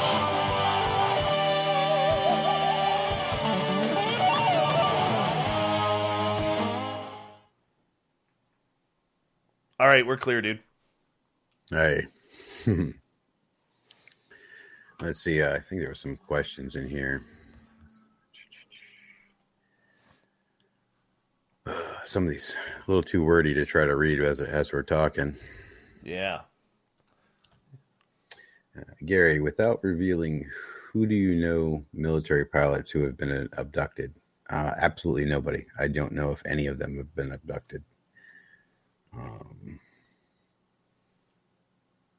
Yeah, it does help if you make these questions in all caps. Yeah, it totally does. Hi, Thurston Howell III. How's Lovey? Give us an update.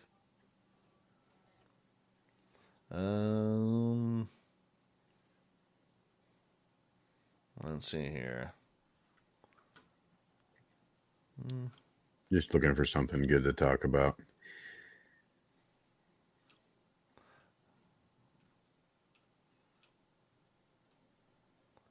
Let's see here. Jordan Pettit, pardon me.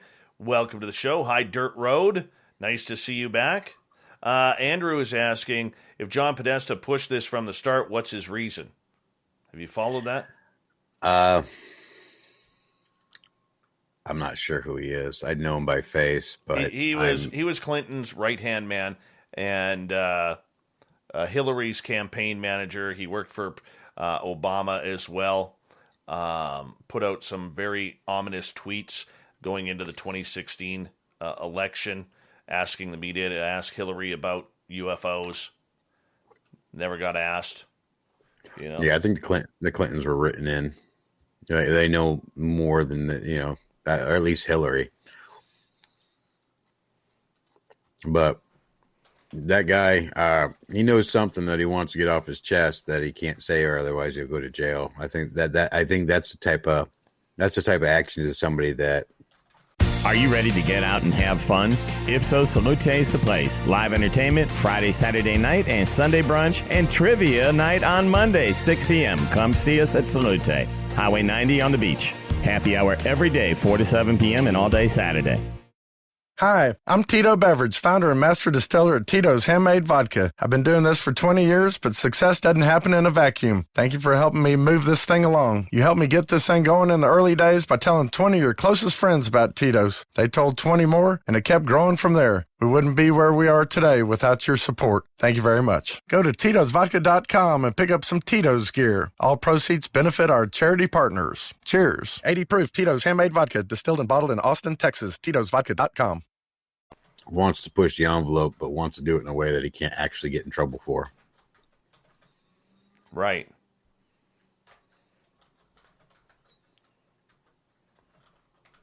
Give me 2 seconds.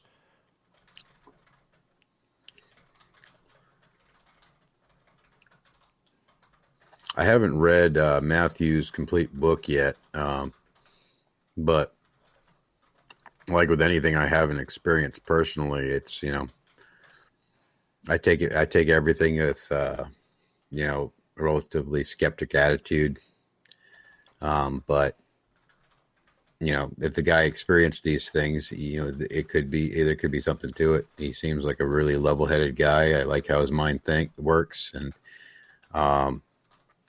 I've had the privilege of actually talking to him a little bit, and, he seems, put together well. So I would say there's something to it. All right. Yes, I hear from all kinds of military people from all around the world, and civilian air people, airline air people, civilian pilots. Lot of old retired military get a hold of me. That's cool. That is very cool. A lot of them just want to get their stories off their chest. I mean, the oldest story that I've gotten was from World War II. Guy had never told anybody about it, just wanted to get it off his chest because he had stage 4 cancer and was going to die.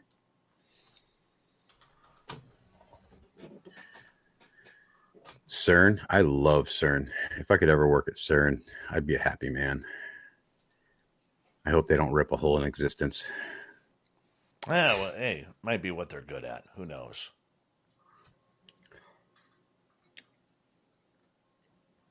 Let's see here. We got about a minute here. Just over a minute. Jeff says, CB's October 1981 to July 86. Wish I got to see something while I was in. Only had 2 daytime and 1 nighttime sighting. Hey. Have you read Jacques Vallée and Paula Harris's new book yet? I have not. I'm still catching up on Jacques Vallée because Kevin's the one that introduced me to Jacques Vallée. And I've actually been reading some of the stuff that's on audiobook. That's awesome. That's awesome. How's your grapes? Oh, they're delicious. They're called Black Beauties. I get them at Publix. Yeah, delicious. All right, big thank you to Science Bob, Jared, Mandingo, Jeremy, and Gary for the amazing super chats. It's a great way to support what we do here on Spaced Out Radio on a nightly basis. Big thank you to everyone who has hit that subscribe button, given us a thumbs up, thumbs down, thumbs sideways. Ring that bell. We are here 7 days a week, 9 p.m. Pacific, midnight Eastern. Here we go.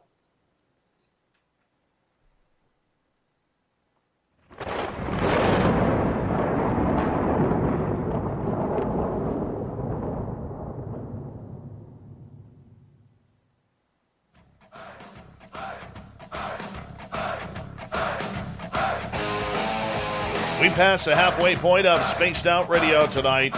Thank you so much for joining us. My name is Dave Scott. I'm here with you Monday through Friday, hanging out, talking all the weird stuff. I want to remind you that if you missed portions of this show or others, you can check out our free archives by going to youtube.com/Spaced Out Radio. Just do me the favor. hit that subscribe button. Our website is spacedoutradio.com, where we have a plethora of features for you, including rocking out to Bumblefoot and reading up on Captain Shirk's SOR Newswire. Follow us on Twitter at Spaced Out Radio and on Instagram at Spaced Out Radio Show. Gary Voorhis is here. He was on the USS Princeton in 2004 when the Nimitz UFO incident occurred. He's talking about it tonight, and he'll be speaking about it next week at Contact in the Desert, which is at contactinthedesert.com. It'll be a virtual conference this year. Hopefully next year we could all get down to, I think it's in Palm Springs where they hold it, and what a place to be talking UFOs. That's all I'm going to say. Contactinthedesert.com. Gary, welcome back, man. Hey, it's good to be here. Okay, we're talking the narrative right off the bat.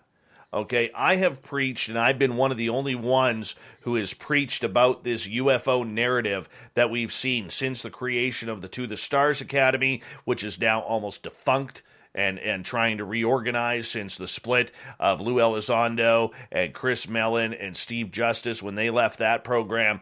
And, you know, we're now seeing them trying to regain some credibility there with Tom DeLonge at the helm. Not sure if that's going to be able to happen, but they're giving it a valiant effort. I also see that, you know, the government is trying to hide, thanks to the media not asking the proper questions, a lot of the historic parts of this story. When you look at the narrative of this entire phenomena, whether it's since the Nimitz incident, going forward, or going all the way back to Roswell, what do you think is going on? What should the public know? Well, unfortunately, I'm not privy to any like special information other than what most people have heard. About the only thing cool I can do is I can talk to Lou. I've got a lot of people's phone numbers, but I don't really use them unless I have an actual serious situation or an issue, because the people's numbers I do have are not doing this as a game. This isn't a game. You know, this is something that's very, very serious to them, and they treat it as such. So they're not people I can just call up and say, hey, so what do you think about this disclosure? No, it's not the type of relationship that I have with these people. It's more of, they usually contact me when they got a question, and that's it. And it's usually something, you know, you want to do this, or do you want to do that? And that's it. You know, I don't really have a whole lot of two-way dialogue, but I have witnessed enough and talked enough with enough people to kind of feel like it's a narrative that is being pushed. Like there's a whole group of these people that know something, that are trying to push this narrative in a very specific direction. You know, people like Lou and Sean and, you know, all these people that are written in, like, you know, Chris Mellon, you know, they know these things, that they're pushing this into a direction in which they can get us on board with whatever's actually happening. And, you know, it kind of feels like they're pushing more towards this whole phenomenon idea rather than worrying so much hardcore about the UFOs. They're using the UFOs as a way of pushing this idea of a phenomenon rather than specifically just UFOs. Okay, so if we're not pushing, or if we're pushing it strictly to UFOs, do you think they've played the media perfectly in this because of the media's arrogance and failure of understanding the importance of this subject? Yeah, I think it was always, you know, basically I think they have contingency plan after contingency plan. I mean, they've had plenty of time to figure these things out. All right, what happens if this happens? What happens if that happens? And basically, I think they play it as it comes. You know, all right, so they never see something getting out as a problem. It's just, okay, well, let's just initiate this set of controls instead. Let's use this in this way instead. It's never going to be, we're all on an even playing field. It never can be. There's always going to be people that know a bigger picture than you, and you're never going to know everything. So all you can do is just try to figure out your little piece and be happy about the fact that you will never know everything. And if you did know everything, then you probably wouldn't say anything either. because I got a feeling that if you did know everything, that there's a good damn reason why people keep their mouth shut about it. And I don't even think it has anything to do with like secrecy. I think it's just about the safety of the human race. Is it about that, or is it about the military-industrial complex where the technology could give everybody an upper hand? I mean, going back almost 30 years ago, there's the famous quote by Ben Rich from Lockheed Skunk Works saying, "We've already got technology to take ET home again." Well, yeah, we've had spacefaring technology since the 30s. I mean, we could have been to the moon a hell of a lot sooner than 1969. We've had the ability to do that for, I mean, ages. It's the willingness to do it. You know, I mean, basically, once we leave our planet, this is like, you know, this is our comfort zone right here. You know, this is mom and dad's home before you head off to college. Just comfortable, you know. We're finally looking into our backyard. Do you think, according to Bin Jim's question, that there will be any type of disclosure about alien materials? No. I don't think they will. Because they would have to disclose how they got them. And I don't think they're willing to do that. I think if they get anything new, you might get lucky. Like if there's a new crash or a new situation in which they acquire some type of metamaterials, then yes. And I'm a big proponent of the fact that I don't think you're going to find anything in the 25th report that has anything to do with anything past our event in 2004. I think that they're going to keep this to the modern era. They're never going to admit it back because there's too much liability, too much death, too many people that killed themselves, too many people that have lost careers, ended up in psych wards, discredited. I mean, the list is endless of the horrible things that have happened because of the cover up of the subject. I agree with you. There is a lot of secrets. I mean, you look at Paul Benowitz, if you're familiar with that case, where allegedly Rick Doty drove him to commit suicide. That is the story, you know, because he was so in deep. Well, didn't Doty admit that, you know, he was the counterintelligence agent that was working with that guy? Absolutely. I mean, we look at other people who have tried to come forward, and then all of a sudden they've committed suicide by having a couple of bullets in the back of their head. That's kind of hard. It's kind of hard to do. Or their brakes just don't work. Exactly. There's been plenty of car accidents. There's been plenty of incidences that just were pencil whipped out of existence, you know? I mean, and who knows to the real extent of what they've done to cover these things up. I mean, if you had a piece of the most advanced technology ever known, there would be no end to what they would do to keep that a secret. And just understand that the United States government would do anything they have to do. Period. End of story. There is no conspiracy about that. Okay. It's that dangerous, that in-depth. Why do you think guys like Sean and guys like Lou take this as serious as they do? Why do you think Lou isn't spilling everything he has on the table as we speak? Because it is a serious thing in which the government will do whatever is necessary to get it done and to keep whatever secret they actually want to keep. The cause is bigger than the person. Yeah.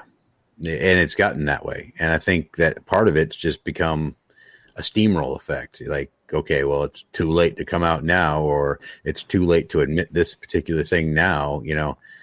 Now it's all about making sure that whatever is admitted to, all the people are already gone and dead. You know, so that's the other thing is we may eventually get our disclosure, but it's going to be long after anybody responsible is around. 100, 200 years. Could be. Yeah. I mean, hell, could people are living into their 80s and 90s right now. So, I mean, we've got more centurions on the planet than all of our history combined right now. I'm going to ask you a question here before I get back to the audience. And I've asked this of everybody in the subject, from researchers to Lou Elizondo to Sean Cahill and others. Why now? Why all of a sudden is it important for this subject come out now after 70 plus years of denial and of ruining people's lives? Well, we're not the only ones in the game anymore. I mean, when it comes down to it, one way or another, we are going to get people, we're going to get other countries that are going to be able to get the proof, and they're going to just give it out because they have nothing to lose. You know, there's countries in South America that openly talk about this already. You know, Russia's already starting to release files and open up their drawers when it comes to this stuff. I think they're doing it on purpose just to make us look horrible, but you know, it's working. Very true. Okay, so let's get to M's question here. Gary, can you confirm Tic Tac was going up to space, not limited to 80,000 feet, as many mistakenly report? Fravor distinctly said space in an interview. It definitely went off our scopes in that direction. So, I mean, it had to have been in space. So you got to remember there is a limit to our range. So we would have tracked it all the way to the limit of our range, and then it went further, which I would say is pretty close to space. And it also depends on your definition of space. I mean, because technically our upper atmosphere is space. So, well, we wouldn't, at that speed, we wouldn't even know how high to calculate that. Nope. And honestly, at some of the speeds that this thing went, you're not going to either. Unbelievable. The mathematics is so far behind on that.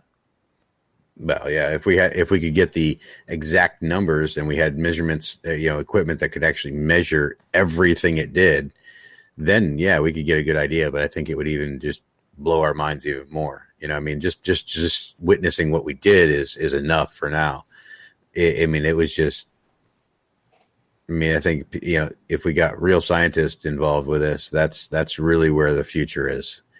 You know, I'm glad that I have a team of scientists working with me at UAPX, and these guys continuously amaze me, but that's what we need. We need more of those people. We need more people studying this. And thanks to the mainstream, I'm starting to see a lot of companies pop up now, which I'm hoping that they're that most of them are legitimate and that they're not all just in the money grabbing. So, because, beware of the companies that come out, before you just start handing your cash to a research company, make sure you completely vet them, or at least spend a little bit of time learning about them, AKA to the Stars Academy. Yeah, I'm glad I didn't. I could say that. I'm glad I didn't invest. I'll be honest. Many of us are. Many of us are. I know people who have, and they're not happy whatsoever. I want to ask you, in regards to the 2019 incident off the coast of San Diego towards Catalina Island, almost, I'm going to assume, near where yours incident happened. Okay, there were 3 ships there. And I'm saying this as a complete rookie on not understanding how the Navy works. But is it, or does it happen often where only 3 ships go out for training? Yeah, especially now that we have cooperative engagement capabilities, you don't even need to leave the pier to be part of the exercise. So, as long as you have at least a couple of ships on grid, you can do a full exercise with half the fleet still parked in the pier. Okay, that's new to me. Thank you for educating me on that. So when these Tic Tacs all of a sudden showed up, or drones as they call them for this one, okay, and they were getting real close to these 3 destroyers, including one allegedly hovering over the helicopter deck of the USS Kidd. Are you surprised we haven't heard anybody from those crews speak out like you guys have? I think if it was an actual close encounter and these were actual unidentified objects like we encountered or something similar, I can guarantee just about every single person on that ship has been locked down on it. They probably have had non-disclosure agreements signed, and these things are ironclad. You talk, you go to jail. There is no ifs, ands, or buts. So, I mean, I'm confirming it now, but I just heard a story about somebody on our ship that did sign one and was almost prosecuted for treason. So, I mean, in the face of getting prosecuted for treason, or why would you say anything? You wouldn't. It's a quick way to shut someone up. Not only treason, but lose your pension, because or be demoted. Lose your pension, or just living in Leavenworth for the rest of your life, or a dark cell and never seeing the light of day again. I mean, that's all serious things that the government can do to you. And a lot of people on our field play the game of we need to find the truth because they have no skin in the game. They can't lose anything from knowing. And come back at me about telling everything when you could end up in jail for the rest of your life for saying the wrong thing. That's not fake. That's absolutely real. So with this incident in 2019 with the USS Kidd and the other two, I forget their names, I apologize. Did that bring back, or has anybody from any of those ships reached out to you, Kevin, or anyone to just say, hey guys, how did you deal with this? Well, I know Dave Beatty has been working diligently in trying to find information about it. Trying to get the deck logs, trying to get information. And I know just recently he was told that their deck logs from those times are mysteriously lost. But he has had somebody talk to him and say that, these weren't just drones. But like the official saying is that they were all drones, and, there was some type of fishing vessel involved in this whole situation. It's real murky exactly what happened, and I can't wait to see this unfold. I can't wait either. I mean, what do you expect to happen coming out of that? Because along with that, there's a 2014 incident or 2015 incident on the East Coast where one of the pilots there stated that almost for 2 years straight, they were being watched by these capsules, Tic Tacs. Yeah, that's pretty scary, and that's not the first time I've heard that from military pilots. I've heard from military pilots all around the world and regular pilots, that there's been times when, more often than not. Are you ready to get out and have fun? If so, Salute's the place. Live entertainment Friday, Saturday night, and Sunday brunch, and trivia night on Monday, 6 p.m. Come see us at Salute. Highway 90 on the beach. Happy hour every day, 4 to 7 p.m. and all day Saturday. Walmart.com is launching deals for days starting at 7 p.m. on June 20th with huge savings on the hottest items. Up to 40% off select tech, up to 50% off select toys, and up to 60% off summer fashion items. Get the deals while supplies last. That's deals for days starting June 20th at Walmart.com. They would encounter something in the air. Sometimes they would just barely see something and they just chalk it up to imagination. But then after there was enough of them, they would say, well, there was definitely something going on. So I don't know exactly what attracts these things, but I have a good idea that there may not be just one phenomenon that we're looking at. There could be multiple things going on. There's nothing that says that we can't have multiple things going on. And I think that's part of the problem. And a lot of the reason why, I have to go back to getting, civilian-based actual scientific research on UAP. I think without that basically we can't empower ourselves until we go and look for the information. You can dig through archives all you want. You can find the nitty gritty details about everything on the planet. I mean, thank God there's people like the Dark Vault and things like that. The guys that are, that are FOIA King requests, FOIA Kings. But when it comes down to it, all they can do is find out what we already know. They're not getting any good solid data to force hands, and that's something that I'm a big proponent of. Unless you have a reason for them to tell you something, they're not going to tell you. So as these, like with our event that sparked it, that video has been out, circulating the internet this entire time. It wasn't just in 2017. I mean, that thing's been out since the event happened. It's been online. it's just always been in the dark recesses of online. It was sitting on a server for the longest time. It was moved around. I saw it pop up on, social media every once in a while. I'd see it kind of just float around a little bit. And just because I've actually seen the original, I knew it wasn't a fake, so I was just, somebody going to say anything about this? Right. I was always trolling the comments before they would get pulled down, because they always eventually got pulled down.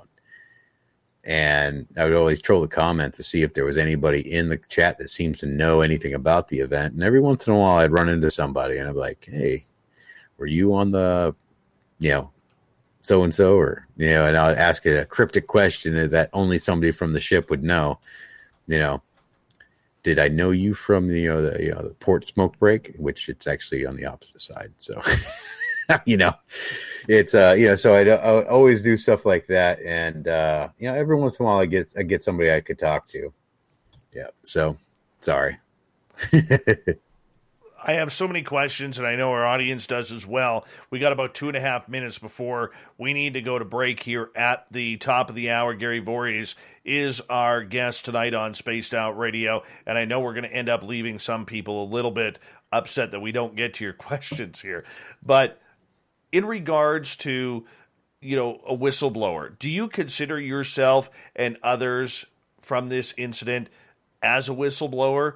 Or are you just stating fact because this is what happened, no more, no less?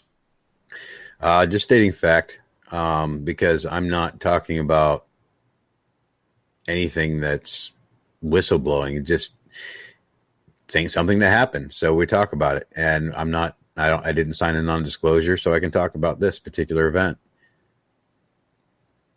Do you think there are whistleblowers? What about Lou or Chris Mellon? I think that they are indirect whistleblowers. I think that they know enough to direct the questions where they want them, and to direct the situation where they want it, push the narrative that they want, and I think they do a good job at doing it too. I want to get to PBR's question, but I want to expand this a little bit. We see a lot of faces that aren't really tied to this community or to journalistic outlets who are releasing a lot of information. Recently, it's been Jeremy Corbell, who someone has leaked these videos, probably through George Knapp, and then down to Jeremy, who is George's right-hand man. And Jeremy's getting a lot of press over this. And kudos to him. Whether you love him or not, he's getting the word out there. He's getting these videos. But do you think that these videos should be going to a higher press outlet rather than somebody who's trying to build a reputation in the media? I'm not really sure. I mean, obviously, if it's coming through Knapp and Jeremy Corbell, they have a specific person then, so there is somebody giving them the information. And, I've got no qualms with how they get it, as long as it's not going to be with somebody going to court martial over it. And the only issue I ever had with anything that they've dropped is that I want to see the chain of custody for any actual military information, because then that way, because the one thing I will say about Lou and them is they went through hell and back to make sure that everything was legally able to be put out to the public. Something to be said about being a whistleblower, but another thing to said about if it was like a junior personnel that leaked it and not realizing what they were doing. Gary, I'm going to get you to hold on because we got to skip on out of here. 2 hours down, 1 hour to go on Spaced Out Radio as we continue on talking with Gary Voorhis, Beyond the Nimitz. We'll be back with hour number 3 coming up next.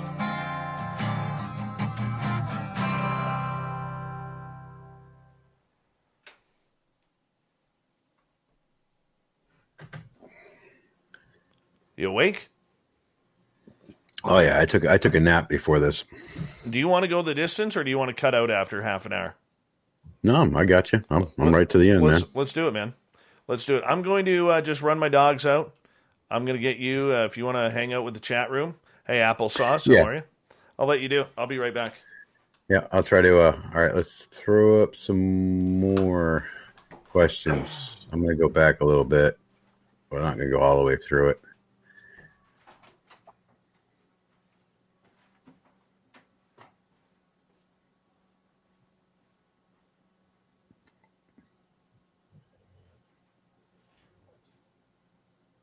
I did go to CIC before I ever went to look through the big eyes. I'd need the bearing and elevation, or I'd need to know where it was first before I went up there, or if we even were close enough to see anything at all.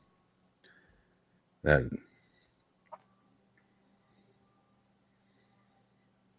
right.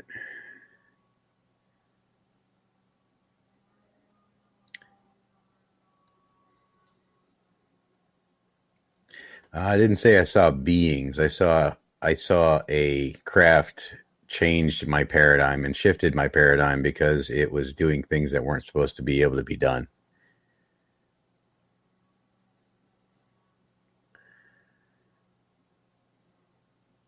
I have never encountered a alien being. Project Blue Book? Hi.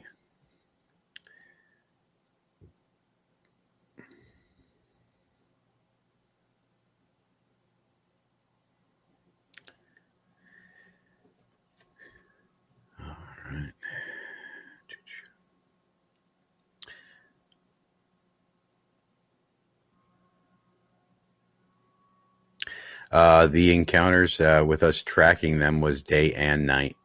And sometimes I would see them in the day, sometimes I'd see them at night. Yeah, it almost feels like a new Cold War, doesn't it? I'll agree with that.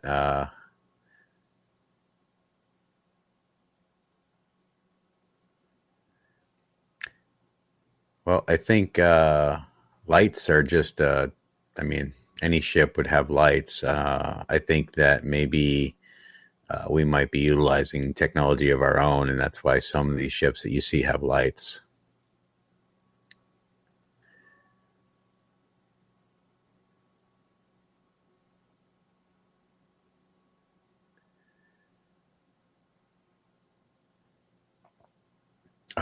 I think there's plenty of things that happen over the land and over the water. I think over the water is just more prevalent because we have better systems to track stuff over the water. Lots of military eyes on it. Lots of it's a place where people don't see a whole lot of things, and when you're on land, there's plenty of other stuff for you to look at other than up. I don't know if they're aliens or humans. I don't know who they are or what they are. I honestly think that a lot of what we see are unmanned. Vinny. I have never seen an orange orb in the ocean. All right. I think that aliens, if they do exist, are just like us. Some are dangerous, some are not.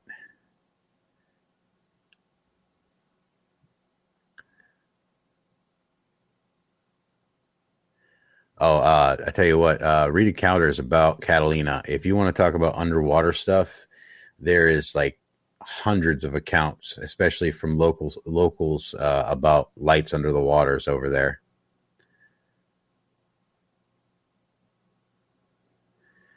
I think they were unmanned. Over the course of the 7 days, I probably... and they could have been the same craft over and over again, but I saw at least 5 myself.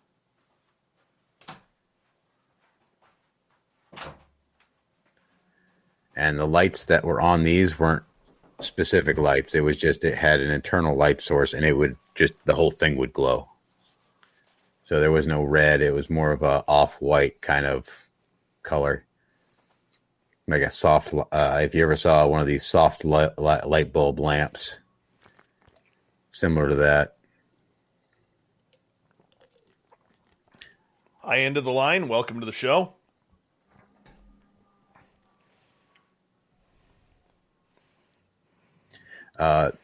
Spy One Bravo is an active radar system. It can act as passive, but unless there's RF coming back at it, it's not going to work. So there's no real passive system with a radar.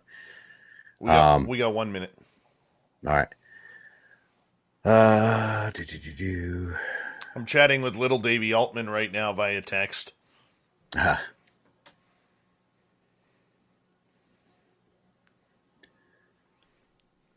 have no idea about the luminescence of the objects, what they were. It could have been a byproduct. It could be just how they navigate. I don't know.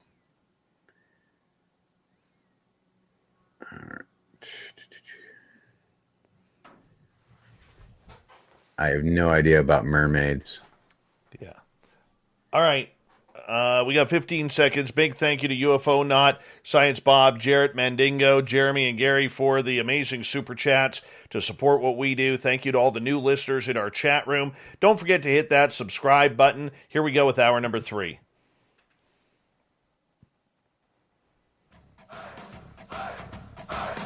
Would you like to connect with us? Head to spacedoutradio.com for all your latest show info.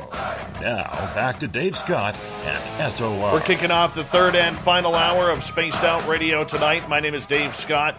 Thank you so much for taking the time to join us. Really do appreciate earning your listening ears wherever you are on this beautiful planet.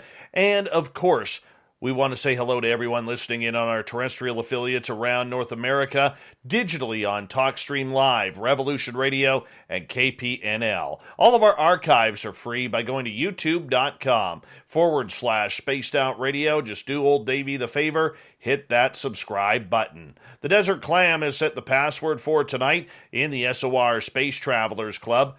Gaminesque.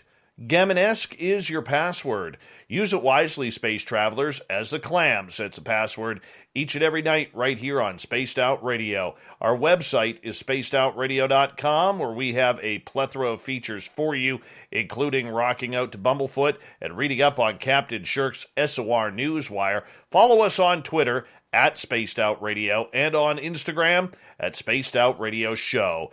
We continue on tonight with Gary Voorhis. He'll be speaking at Contact in the Desert next week. It's a virtual conference. Usually it's live, but due to the situation with COVID, they're going virtual this year. Hopefully live next year back in Palm Springs, but Gary will be presenting his case beyond the Nimitz there at Contact, which you could go to contactinthedesert.com and get your virtual tickets right now. Gary, welcome back to the show. Hey, thanks. This whole incident that's happened, we've talked about the narrative that is going on. We've talked about, how you have felt. We've talked about, the divide that this has caused in the UFO community. And we see where it's going now. What do you want to see happen moving forward here from June 25th on? Well, what I'd ultimately love to see happen is a absolute full disclosure of everything they know. I highly doubt that that's going to happen. I think what's really going to happen is you're going to get another little section of tidbits and then them saying the rest of it's classified. That's not good for the public. What's that? That's not good for the public. No, I don't believe so either. But I think that part of it is. Part of it being like anything that would dictate our capabilities or anything like that. I think that's fine for that, but I think them hiding behind, the National Defense Act is what's going to end up happening. Do you believe that the government knows a heck of a lot more than what they are giving? And what I'm saying by that, that's an easy question to ask. But what I'm saying about that, Gary, is there's a lot of rumors out there, whether there's crash retrievals, whether there's bodies, whether they've been in contact with ET species. Paul Hellyer has told me on email, and I have the email, that says that Canada alone has been in contact with 2 different extraterrestrial species. Now, I have to take his word on that, considering his position as the former defense minister of my country. But down there, it's a much bigger game with a lot more secrets at play. So do you think that a lot of these conspiracy theories are or have the possibility of coming true? Yes, I think a lot of the conspiracy theories have a possibility of coming true. I think that the more dangerous ones won't. You'll never see the light of day of it. But I think that we'll at least get confirmation of some things, that there is a conspiracy to keep this a secret. And there has been one. I think at least that's going to be uncovered. So, I mean, small victories, I guess. But any real disclosure will just be spoon fed to the public so that it ends up just. Got to remember that unless it's an explosion or sex, it generally just gets glazed over in our society. I mean, look at all of our modern movies. It's nothing but CGI and mostly garbage. I mean, we have attention spans of about a nanosecond at this point. So we could literally put pictures of aliens on the news tomorrow. It would just be like, oh, cool, there's aliens now. And then we'll have a bunch of people freak out. And then after about 2 or 3 weeks of that being the new reality, everybody's just going to go back to status quo, Twitter, all their stuff, and that's it. So I don't really have a whole lot of, I guess I just don't really like people. I know the feeling. Believe it or not, I know the feeling. That brings up an interesting question, though, because the A word, aliens, has been literally taken off the books. Okay, yes. Publicly. We're not allowed to speak about aliens. We're not supposed to speak about aliens. Aliens are different from UFOs, as we have been told, even though I highly disagree with that. My statement on that is, Gary, as an experiencer, is if you've never seen a UFO, it's never aliens. Once you've seen a UFO, it's always aliens. And I stick by that. A lot of people don't like that, don't care, because the majority of people who have had that experience will agree with me on that. And, I think anybody that's seen one definitely would agree with you. Only like in my situation where I've only got to see the craft via the video and from a distance, that may be the difference. But, I haven't seen an actual alien. I mean, I have a sneaking suspicion what we saw was unmanned crafts. So, there could be alien presence without them actually having to be here. There's a lot of precedents for saying that they can actually manipulate our perception. If they can do that, then who says that the technology itself isn't what does it, and they don't actually have to be here, and they can just forward their thoughts through their technology.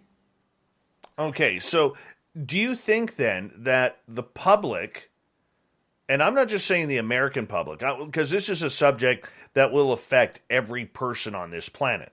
Do you think the overall population of this planet is ready for aliens, UFOs, and the confirmation? I don't think that anybody's ever going to be completely ready for real confirmation. And it's kind of like a Band-Aid. You just kind of have to pull it off. And you're going to have half the public saying it's not real and it's a conspiracy, that there's aliens. And then you're going to have the other half, applauding that, it's come out. And then you're going to have people killing themselves over the fact that their faith isn't exactly what they thought it was. They're going to have people just going nuts for a little bit, but it'll settle down. It's just going to be a matter of getting it out there. And like I said, ripping the Band-Aid off, just seeing where the dust settles and then moving on from there. I wonder about the markets. Will this crash the markets? I know gun sales will go up. If we see gun sales, I think that sales in technology will go through the roof, because especially if disclosure comes up that the iPhone's alien technology, or that, the microchip was developed from alien technology, or because there's a big jump from a transistor to a microchip. So, but even going from flying prop planes to developing the SR-71 less than 10 years after World War II. Yep. If you look at where we start, I think I saw a meme the other day that had a picture of the Wright brothers, and it's like, this was only 150 years, or it was like, what we've done in 200 years is truly amazing. Look what we're doing right now. Right now we are having a conversation face to face, and you're how many thousand miles away from me? I'm in the middle of Florida, and you're in. Are you on the you're on the western side of Canada, right? Yes. So you're all the way on the western side of Canada. We got to be damn near. Are you ready to get out and have fun? If so, Salute's the place. Live entertainment Friday, Saturday night, and Sunday brunch, and trivia night on Monday, 6 p.m. Come see us at Salute. Highway 90 on the beach. Happy hour every day, 4 to 7 p.m. and all day Saturday.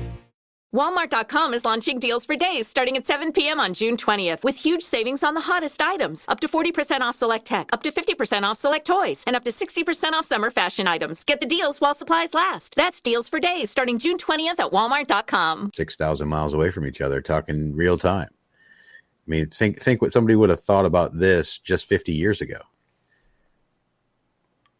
Man, my grandfather was still looking at cattle in 1990s. All right. Well, there were still people in the 80s still listening to radio shows. Ouch.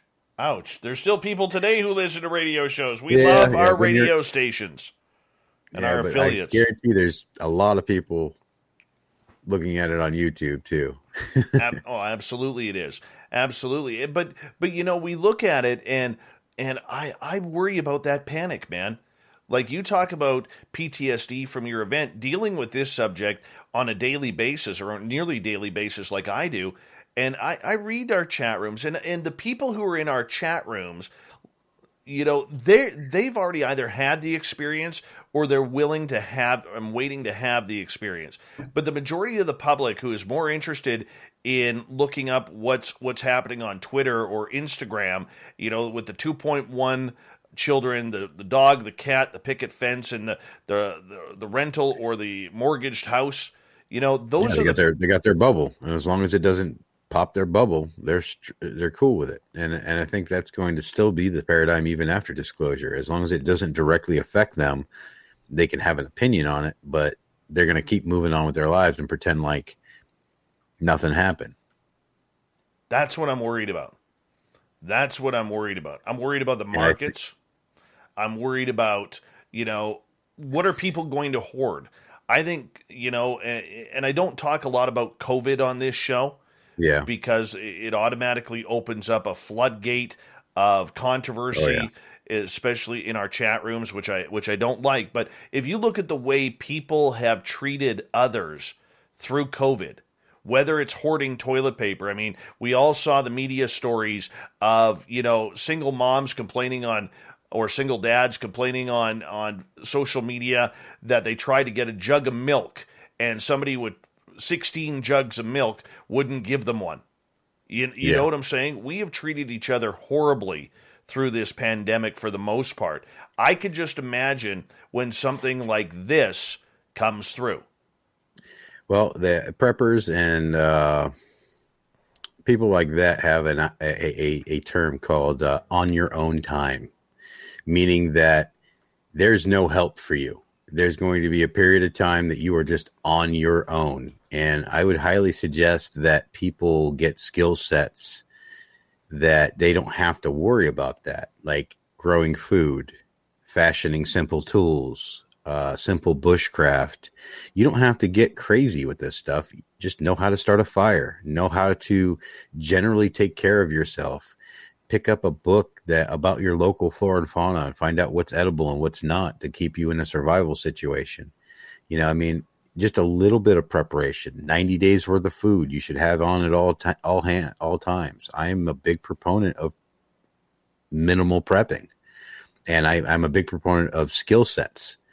You know, you should learn how to do what you need to do to survive rather than worry about it for the future. Like me, if the crap hits the fan tomorrow, I'm fine.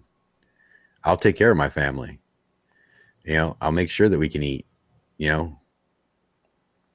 So this on your own time that you're worried about, you're right. It could possibly crash markets, but I don't think it will, because I think that's part of the narrative, is a way of saturating the market with so much of it that when it finally does come out, it's no big deal.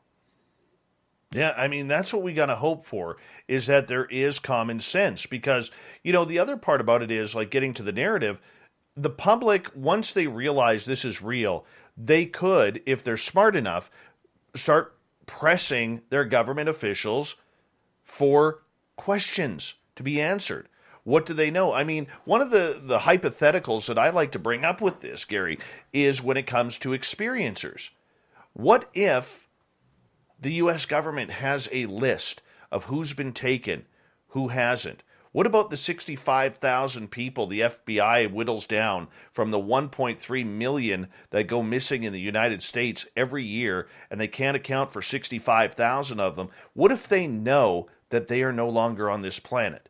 But and as crazy as that sounds, this entire conspiracy opens up to a multitude of questions that seem so far-fetched, but we are possibly and potentially going to have to ask them.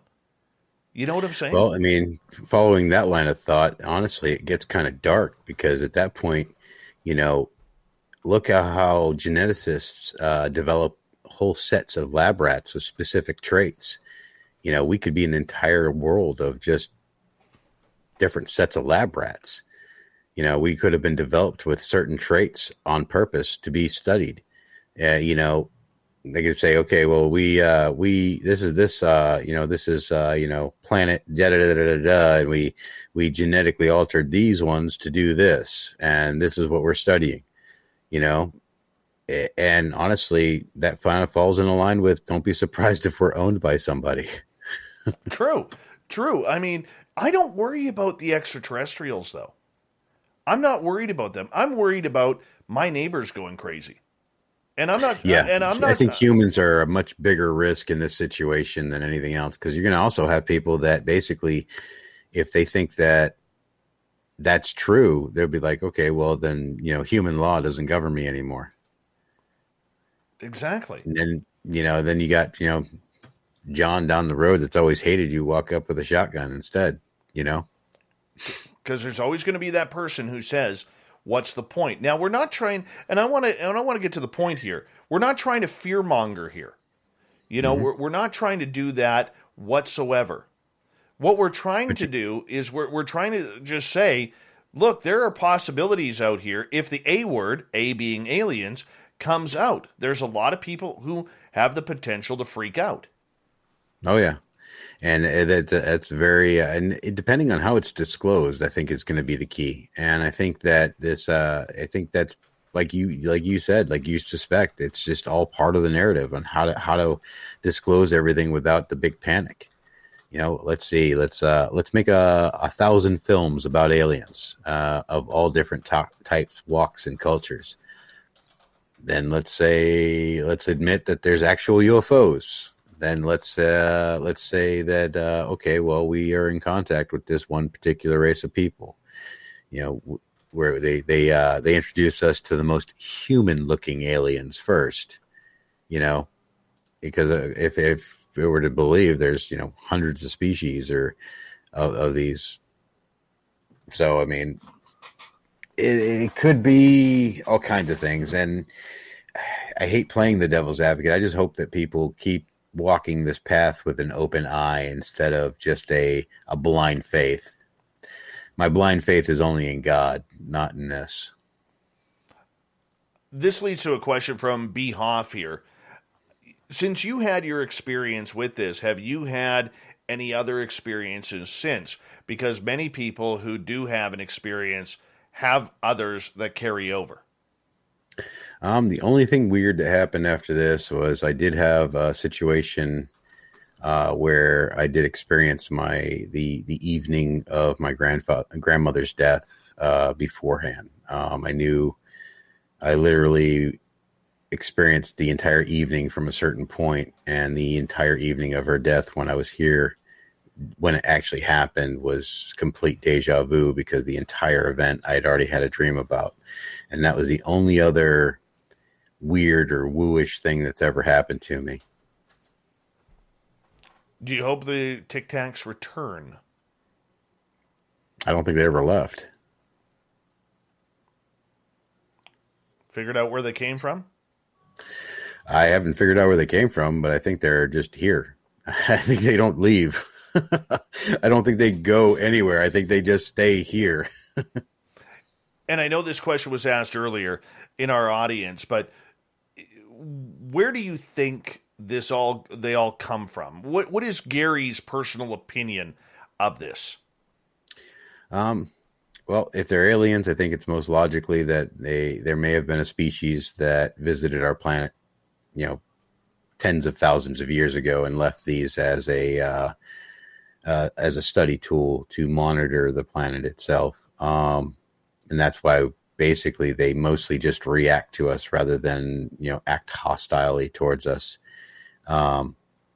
They mostly seem to be intently curious rather than anything else from my experience. So based off of that, I just assume that they may be unmanned probes that are just here to basically keep track of all the life on the planet.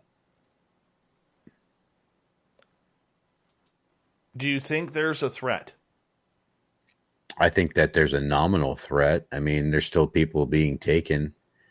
I mean, there's still people that have gone missing. So, I mean, there's an aspect of this that definitely needs to be addressed. Of course, with all things, you can whittle it down to a small percentage, but there's still a small percentage of these unknowns. I mean, there's still a lot of people who go missing every year. Like you said, that was looking at the statistics just for Yosemite National Park. I mean, the amount of people that go missing in that park every year is ridiculous. I mean, I'm talking about never seen again, never found, no bones, no evidence of there ever existed. Gone, just poof, gone. You know where number 2 is? Where's that? The mountains, all of Canada? The mountains right behind Vancouver. Oh, called the Cascade Mountains. That's number 2, where people just vanish and nobody sees them again. Well, I know there's a forest in Japan that's called the suicide forest because people go in there and they just die.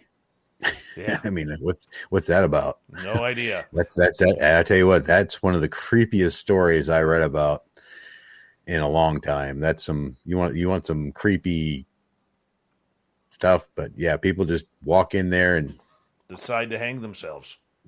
Yep. Yeah, it's weird. Asteroid has a question for you. Do we know if we have fired upon any of the UFOs? Not that I'm aware of. I know that earlier encounters, like during the Battle of LA, or the encounter on the during World War II off the coast of LA, they did fire at objects. I know that there's been Foo Fighters during Vietnam and World War II that were fired on. But I think at a certain point there was a cease and desist. I mean, basically it just was proven that it doesn't do any good. So I don't think that they have an actual, because I know during the Cold War, there was an active order to try to shoot anything like that down. But I think that was rescinded at some point. Yeah, that is just creepy, man. Like, I just can't figure out, getting back to the 2019 incident with the USS Kidd, if one of these is hovering over the helicopter pad by about 60 feet, wouldn't that be a term of engagement? Yes, I would agree. But then in the same respect, it's a little suspect that, because even with our encounter, the planes got buzzed, and I've heard some encounters of people on the ships actually seeing them up and close on the ships. Like, Sean had seen it come right at our ship and come into a five lights coming right at the ship, spiral in, and then just disappear. I never got to see anything like that. So I don't know how close they really got to our ships, but I've heard a couple of encounters of people, sitting out on the flight deck on the carrier that saw things come right out of the water. But I mean, like I said, these aren't first-hand encounters. I didn't see these things. These are just things that I've been told. Yeah, the stories are going to continue as we have Gary Voorhis here on Spaced Out Radio. He's going to go the distance with us. And if you want to hear Gary speak at Contact in the Desert, the virtual conference, it's next week. Go to contactinthedesert.com. You can get your tickets online. More with Gary Voorhis on Spaced Out Radio coming up right after this.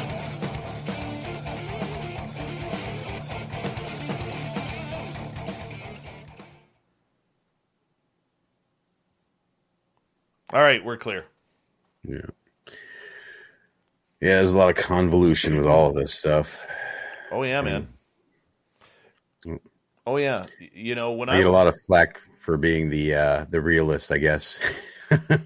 But you know what? These are there's a lot of conversations, man, that are going to happen. 509, just so you know, it isn't me shadow banning you. YouTube has been doing that to a few of our listeners recently. I'm not too sure why. So, all right. I got to quickly do something. Gary, I'm going to get you to give me the choice here. Winter Blend or True North? Winter Blend. All right, that's my favorite. Because our sponsor is Mighty Moose Beard Oil. Go to MightyMooseBeard.com. Gary the Dutchman. Now, if you know Dutch people, they never give you a deal on anything. All right? However, Gary the Dutchman, who owns Mighty Moose Beard Oil, he says if you use promo code SOR 2019, he's actually going to give you a discount. And remember, that's in Canadian dollars. It's all natural. There's no chemicals. Let me show you how it works, because Gary can use some of this with that tight beard of his. You know, it works on tight beards. You know, you just grab a little bit like that. You throw it in your hand, you know. I actually use a beard balm. Yeah, I got some of that too. And then you just massage it in, people. You just massage it in. All right? That's it. Much like PBR massages in the gravy onto his pork chops. That's the way you do it. And then you got some left over and you just rub it into your hair because it's great. It's natural and there is no chemicals. It helps strengthen and naturally moisturize your hair. It does help prevent from split ends so women can use it if you got longer hair or men with longer hair. It works. Remember, all the money is in Canadian dollars, which means if you are American, you make an order, you're saving money. You're saving big-time money. So go to MightyMooseBeard.com. Tell Gary the Dutchman that we sent you over, and he's going to give you that promo code, or you're going to use that promo code, SOR 2019, and you're going to get a deal. So check it on out. MightyMooseBeard.com. I got somebody in my family that's Dutch. My last name's Dutch. I know. I got family who's Dutch. Yeah, but I know most of my family's from Hungary, though.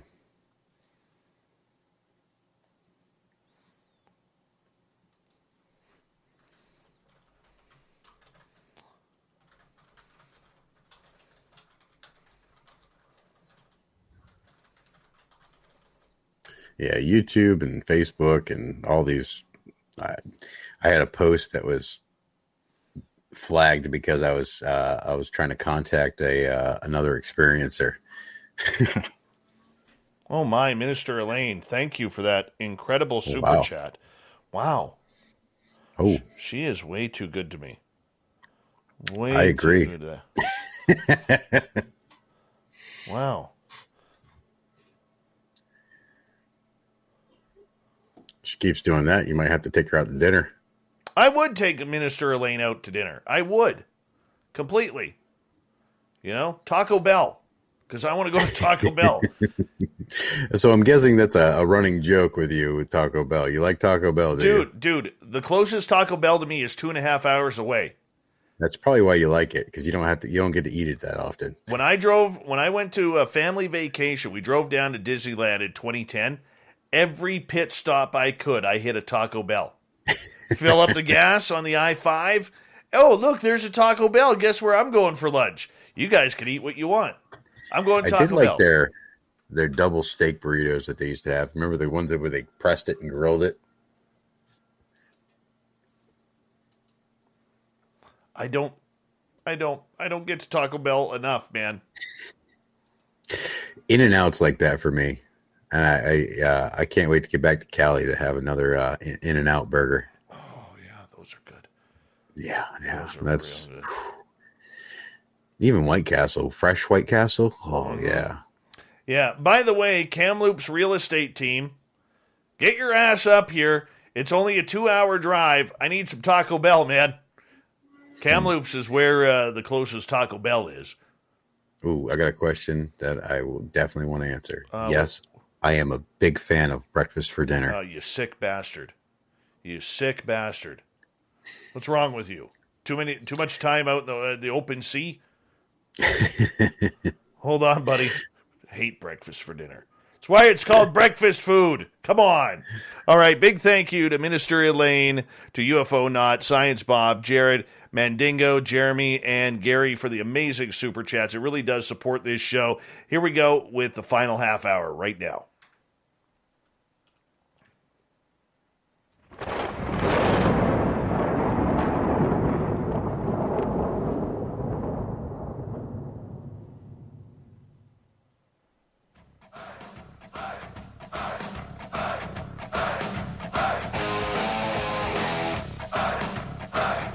We passed that final stake in the show, but we're running up the clock to see how far we could go before we hit the top of the hour and have to say goodnight to all of you. My name is Dave Scott, hanging on out at SOR headquarters on the beautiful mountains of British Columbia, where the mosquitoes still have not found my house. I'm very happy about that. We want to remind you that if you missed most of this show or others, you can check out our free archives by going to youtube.com/Spaced Out Radio. Just do me the favor and hit that subscribe button. Our website is spacedoutradio.com, where we have a plethora of features for you, including rocking out to Bumblefoot and reading up on Captain Shirk's SOR Newswire. Follow us on Twitter at Spaced Out Radio and on Instagram at Spaced Out Radio Show. For the final time tonight, we're going to introduce our guest, Gary Voorhis. He was on the USS Princeton. He was part of the witnesses on that ship during the 2004 USS Nimitz incident with the Tic Tac UFOs, and it's been amazing, absolutely amazing, listening to his accounts, his stories, and his opinions of everything that's going on. Gary will be speaking at Contact in the Desert coming up here next week. It's a virtual UFO conference, and you can check it out online by going to contactinthedesert.com. Gary, welcome back. Hey, thanks for having me. All right. We've Things I thought could never happen to me in a punk band. What? We Are Lady Parts, a new original comedy streaming only on Peacock. A confused mix of hash anthems and sour girl power. Syra, vocals. Aisha, drummer. Bisma, bassist. Mumtaz, band manager. And me, Amina, lead guitar. You were really good until you puked all over the front row. Ew. We Are Lady Parts, all episodes streaming now, only on Peacock. Are you ready to get out and have fun? If so, Salute's the place. Live entertainment Friday, Saturday night, and Sunday brunch, and trivia night on Monday, 6 p.m. Come see us at Salute. Highway 90 on the beach. Happy hour every day, 4 to 7 p.m. and all day Saturday. Discussed a lot tonight on this entire subject. And right before the break, I asked you your personal opinion of where or what these things are. And I'm going to tell you right now, I'm not satisfied with your answer. I think you're I think you're generalizing. What does Gary Voorhis think that, or where are these craft coming from? What's in your heart, your soul, man? I think that they're all based here on the planet. If they are going outside of our planet, they're not going very far, maybe the moon. But I don't believe that they even leave. I would not be surprised if they have underwater bases. I would be surprised if they even don't. They just never need to land. It's just they. I believe that a lot of them are unmanned. There's, like I said, there's a bunch of different phenomenon. You know, the black triangles, I honestly think are ours. Just because they seem to be less conspicuous and easier to see, and they seem to kind of almost want you to see them. You know, whenever somebody witnesses one of these black triangles, you know, the Tic Tacs, at least, you know, it seems like each one kind of has a different profile of like what they do. But generally, you know, there's different things like the orbs and things like that. I have no idea what those are because, I mean, as far as I know, plasma without an electromagnetic field isn't going to stay in one place like that. So those are pretty weird. Definitely would love to actually study one, but no idea what that phenomenon is. Like I said, there's so many different aerial phenomenon that, if we just go just on Tic Tacs, I think they're absolutely unmanned aircraft with AI. Why do you think the black triangles are ours? Because of the lights. The lights look like some bullshit we would do. No, and I understand that, and I can appreciate that. But I mean, do you seriously think, like, where would they park these giant ships? Anywhere they want. They're huge. I mean, they like literally. They seem to be able to move faster than you can see them, so they could get anywhere they needed to go. I mean, they could have huge hangars for these things, and we would never know. We could have an underwater base where they are. Do you think there's bases under the ocean? Absolutely. Were you privy to any knowledge? Nope. That's just a hunch. Are you now privileged to any type of that information? I will go on the record as saying I am privileged to zero information, and I basically base all of my thoughts off of simple, just thought experiments of seeing what's going on and trying to figure out just like everybody else. Very politically correct. Not just the truth. I mean, I'm not written in on any programs nobody sat me down and told me about what's going on. Generally, I'm just ignored. Do you want to be ignored? Yes. I'll be honest. I'm good with being ignored. I'll go find my information on my own. I don't need to be written in on something that I don't want to have to sign anything to say that I won't talk. What do you want to find out personally? What's the itch you need to scratch? I want to know about the Tic Tacs themselves. I know there's a lot of phenomenon, but I didn't see a lot of phenomenon. I saw Tic Tacs. I saw an unknown aircraft that I couldn't identify, that I have no idea how it works. I want to know that first. I want to study that first. I want to research where they are, where they're going. I want to know where they went when they fell off a radar. I want to know why they're here. I want to get a good sense of them. I want to know everything about them. I want to be their own personal cyber stalker. All right. So if you want to find out that information, how do you now go about that? You have a lot of connections within the UFO community. You have connections that are still tied to government sources. How do you conduct your own investigation? I partner with Kevin Day and start our own private company. We've got a nonprofit company that we've enlisted scientists and other expats and, engineers and other various people that we utilize to try to get down to the bottom of it. We're just going to go out and get the information ourselves. Okay. So earlier in the show, you mentioned that you have talked to pilots and members of the armed forces from all over the world who have reached out to you to, whether it's on social media or email, to discuss what they saw, because they probably just needed a place to vent with somebody who could understand the secrecy and everything. I'm correct on that, right? That's absolutely correct. Okay. Yes. My question to you is, and I'll put you on the spot here, all right? Because up here in Canada, we're having a hell of a time getting anybody to talk about this subject. The government isn't talking.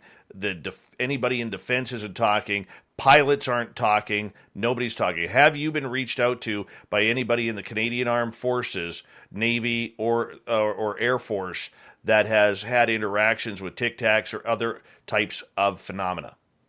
Not in any official capacity, but I've had pilots send me emails, and from these are people that fought in Vietnam.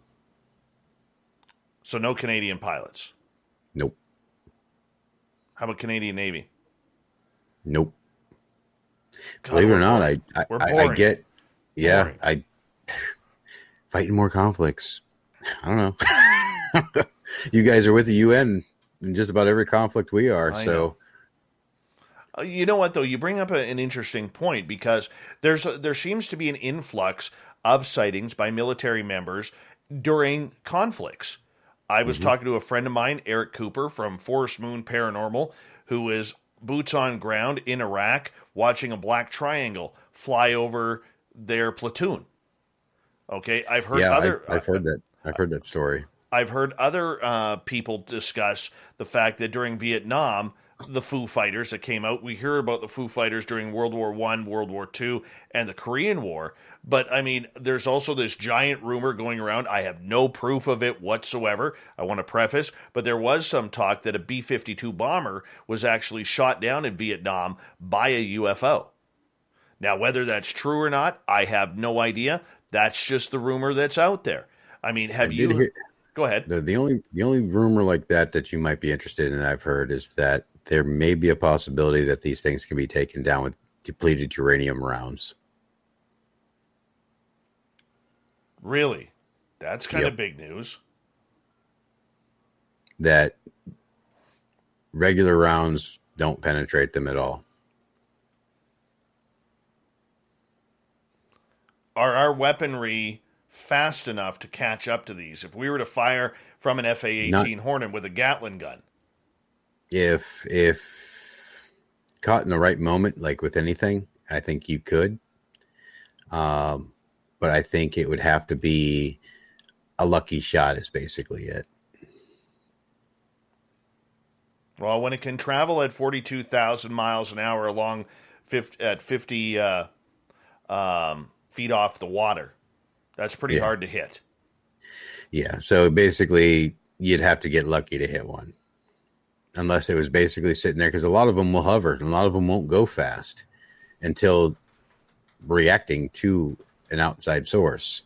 So, in those moments, if somebody happens to fire those rounds off and they don't react fast enough, and I think it's the reaction time that we're really having to gauge, is that just because they can go that fast doesn't mean that they're going to have a reaction time fast enough to stop. They may have never encountered the fact that we have depleted uranium rounds. They may know or they did not realize it and not move, but that's the rumor that I've heard about those, that and the whole South, the Antarctic base type rumors. Right. Okay. So as we move forward, and now when I say that as a rumor, that's the wildest rumor that I've heard about us shooting anything and connecting. Right. And I've heard that rumor too, but over American airspace, it still baffles me that wasn't actually even over American airspace. No, I understand that. But if we go back to American airspace where the USS Kidd had that whatever it was hovering 60 feet above its helicopter pad, I'm really surprised that nobody turned one of the anti-aircraft guns on it. Why wouldn't they? I'm really surprised too. I would have. I'm surprised there wasn't small arms fire at it. So this brings up a good point. Do you think then that those three ships that were out there were maybe out there on a mission to gain communication with these craft?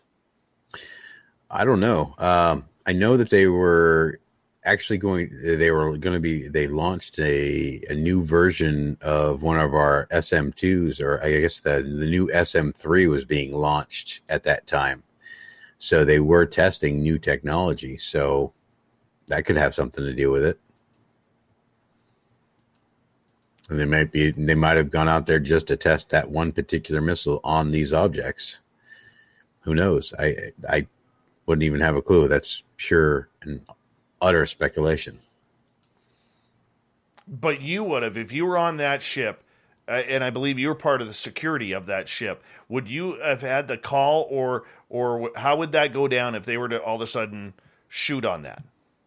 Well, all right. So if you're using small arms and you're in a situation where you have like a 50 cal, 60 cal, or one of these guns that you independently are going to be firing, unless you're either given the order to fire or you're fired upon, you cannot engage the target. Now, missiles, large caliber, our cannons, things like that, those are only going to be fired when ordered, period. Okay. So do you think then that that there were gunners at their battle stations at the ready waiting for that order to fire upon, because I'm assuming that if this is alien or something along those lines, that's one thing. But if it is Russian or Chinese, which we highly think is improbable with these craft, I'll be the first one to say it out there on public radio. I don't care. All right. That could be an entire different term of engagement. Yeah. I think that we can assume that they were at general quarters. And if they're at general quarters, there would have been gunner's mates manning, their small arms also. So they would have been in a weapons posture, so they would have had everything ready to go. But that's only if they were actually at general quarters. So, I mean, we don't even know if they had gone to general quarters, but I can only assume with all of this going on, they had to have been at general quarters, because that also limits the personnel out on deck too. Okay. In your opinion, why was there not as far as we know, there was not a shot fired upon that craft? As far as we know, yes. What's the chances that there were?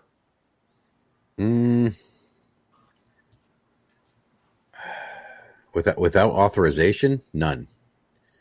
Unless somebody would have to get pretty rattled or spooked, and if somebody did fire off a round, it would have been a hesitant fire where it was immediately stopped. So I mean, I've seen that happen in port with no UFOs. So could have. I've got no evidence to support that at all, but in my experience, most people are not going to pull that trigger. You got to remember, Navy personnel, we're not generally trained in like face-to-face combat. We're there for our big, beautiful brains and, pushing buttons from 1,000 miles away. And generally, we train on, big, what we call big tomatoes, or these big floating things that are big, these big orange balls, and we just shoot at them. They're inanimate objects. So, we know how to use the weaponry, but when it comes to small arms and things like that, I don't think anybody would really pull that trigger until they were told to. Would that decision come from the Pentagon? That decision would be coming from the captain. If basically the order to open fire would be given, and then everybody would unload. I mean, everybody that had any train on this thing, the large caliber cannons, the small arms, everything, everybody would unload on this thing. There would not be just a couple of rounds. Now, prior to the actual order to fire, then the rules of engagement have to be utilized. So at that point, you can't fire upon unless you are fired at. Okay, so wouldn't the captain have to go through a higher channel to get permission? I think he probably would. And now that we have a lot of instant communications, he would probably be in contact with the admiral and the carrier. And the admiral and the carrier would probably have the say of what happens. And then he would probably be in contact with somebody else also. That's intense. See, I still get the feeling in my very extremely limited knowledge of the United States Navy, which is, on a scale of 1 to 100 is probably at a 0.02. Okay. But I still have this feeling, gut feeling, that those three ships were out there on a communication base. It just makes sense for what is happening with these reports. Yeah, they could be out there for communications. They could have been out there knowing that they were going to attract these things. They may send us just to that region to train just for that purpose. You got to remember that area that they're in, every battle group on the West Coast, they all train in that area. That is a heavily traveled area for the U.S. military. They may do it on purpose because they know that our exercises will attract these things, so they can get more metadata anytime these events happen. Do you think, and this will be my final question for you because we only have 2 minutes left. Do you think that, or do you believe personally that the United States Navy didn't keep any record of UFO phenomena or reports up until they just announced that they were going to start doing that last year? I personally think they have every single record, period, ever. I think they have everything still. I don't think anything's been destroyed. I think they have everything. Gun cameras from thousands and thousands of encounters.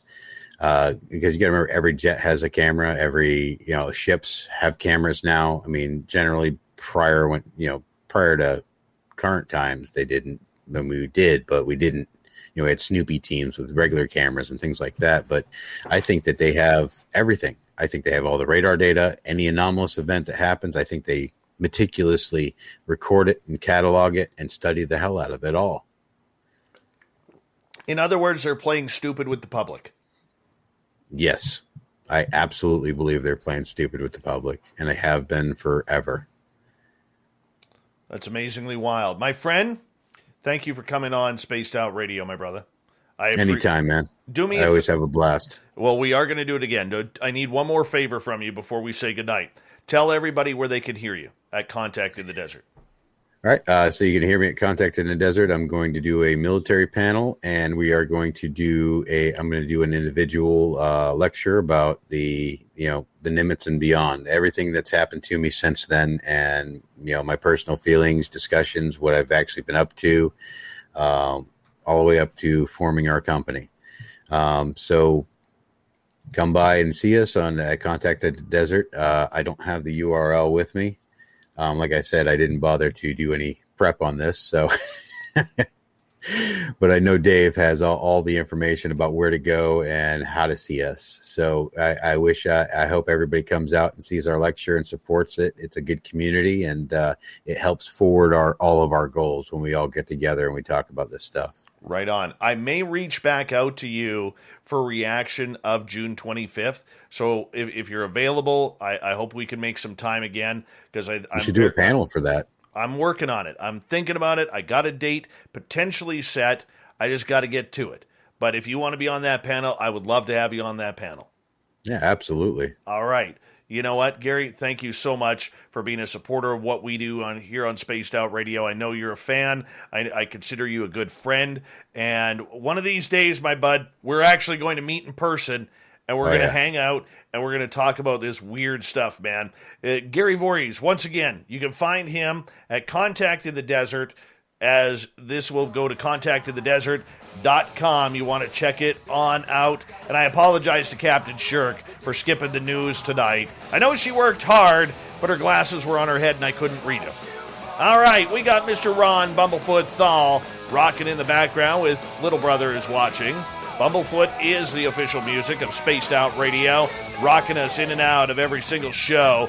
Get your horns up for the guitar god himself. Special thanks to everybody listening in at home, at work, in your cars, wherever you may be. Thank you to everyone in our chat rooms tonight on YouTube, Twitch, LGAB, Revolution Radio, Spreaker, the Space Travelers Club, Facebook, and on Twitter at #SpacedOutRadio.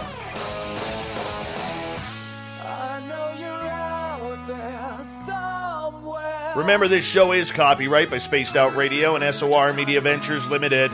Thank you so much for choosing to share your evening with us, because together, my friends, say it with me, we're watching. We own the night. Mr. Bumblefoot, we need a favor. We need you to take us home.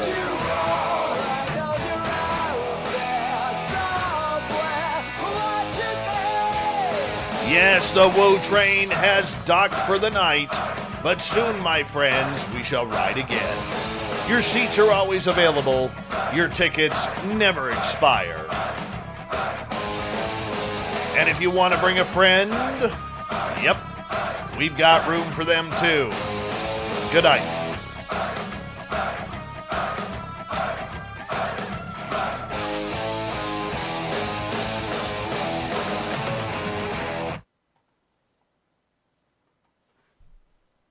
streaming only on Peacock. A new original comedy. Me in a punk band? We Are Lady Parts. A confused mix of hash anthems and sour girl power. You puked all over the front row. Ew. We Are Lady Parts. All episodes streaming now, only on Peacock. Are you ready to get out and have fun? If so, Salute is the place. Live entertainment Friday, Saturday night, and Sunday brunch, and trivia night on Monday, 6 p.m. Come see us at Salute. Highway 90 on the beach. Happy hour every day, 4 to 7 p.m. and all day Saturday.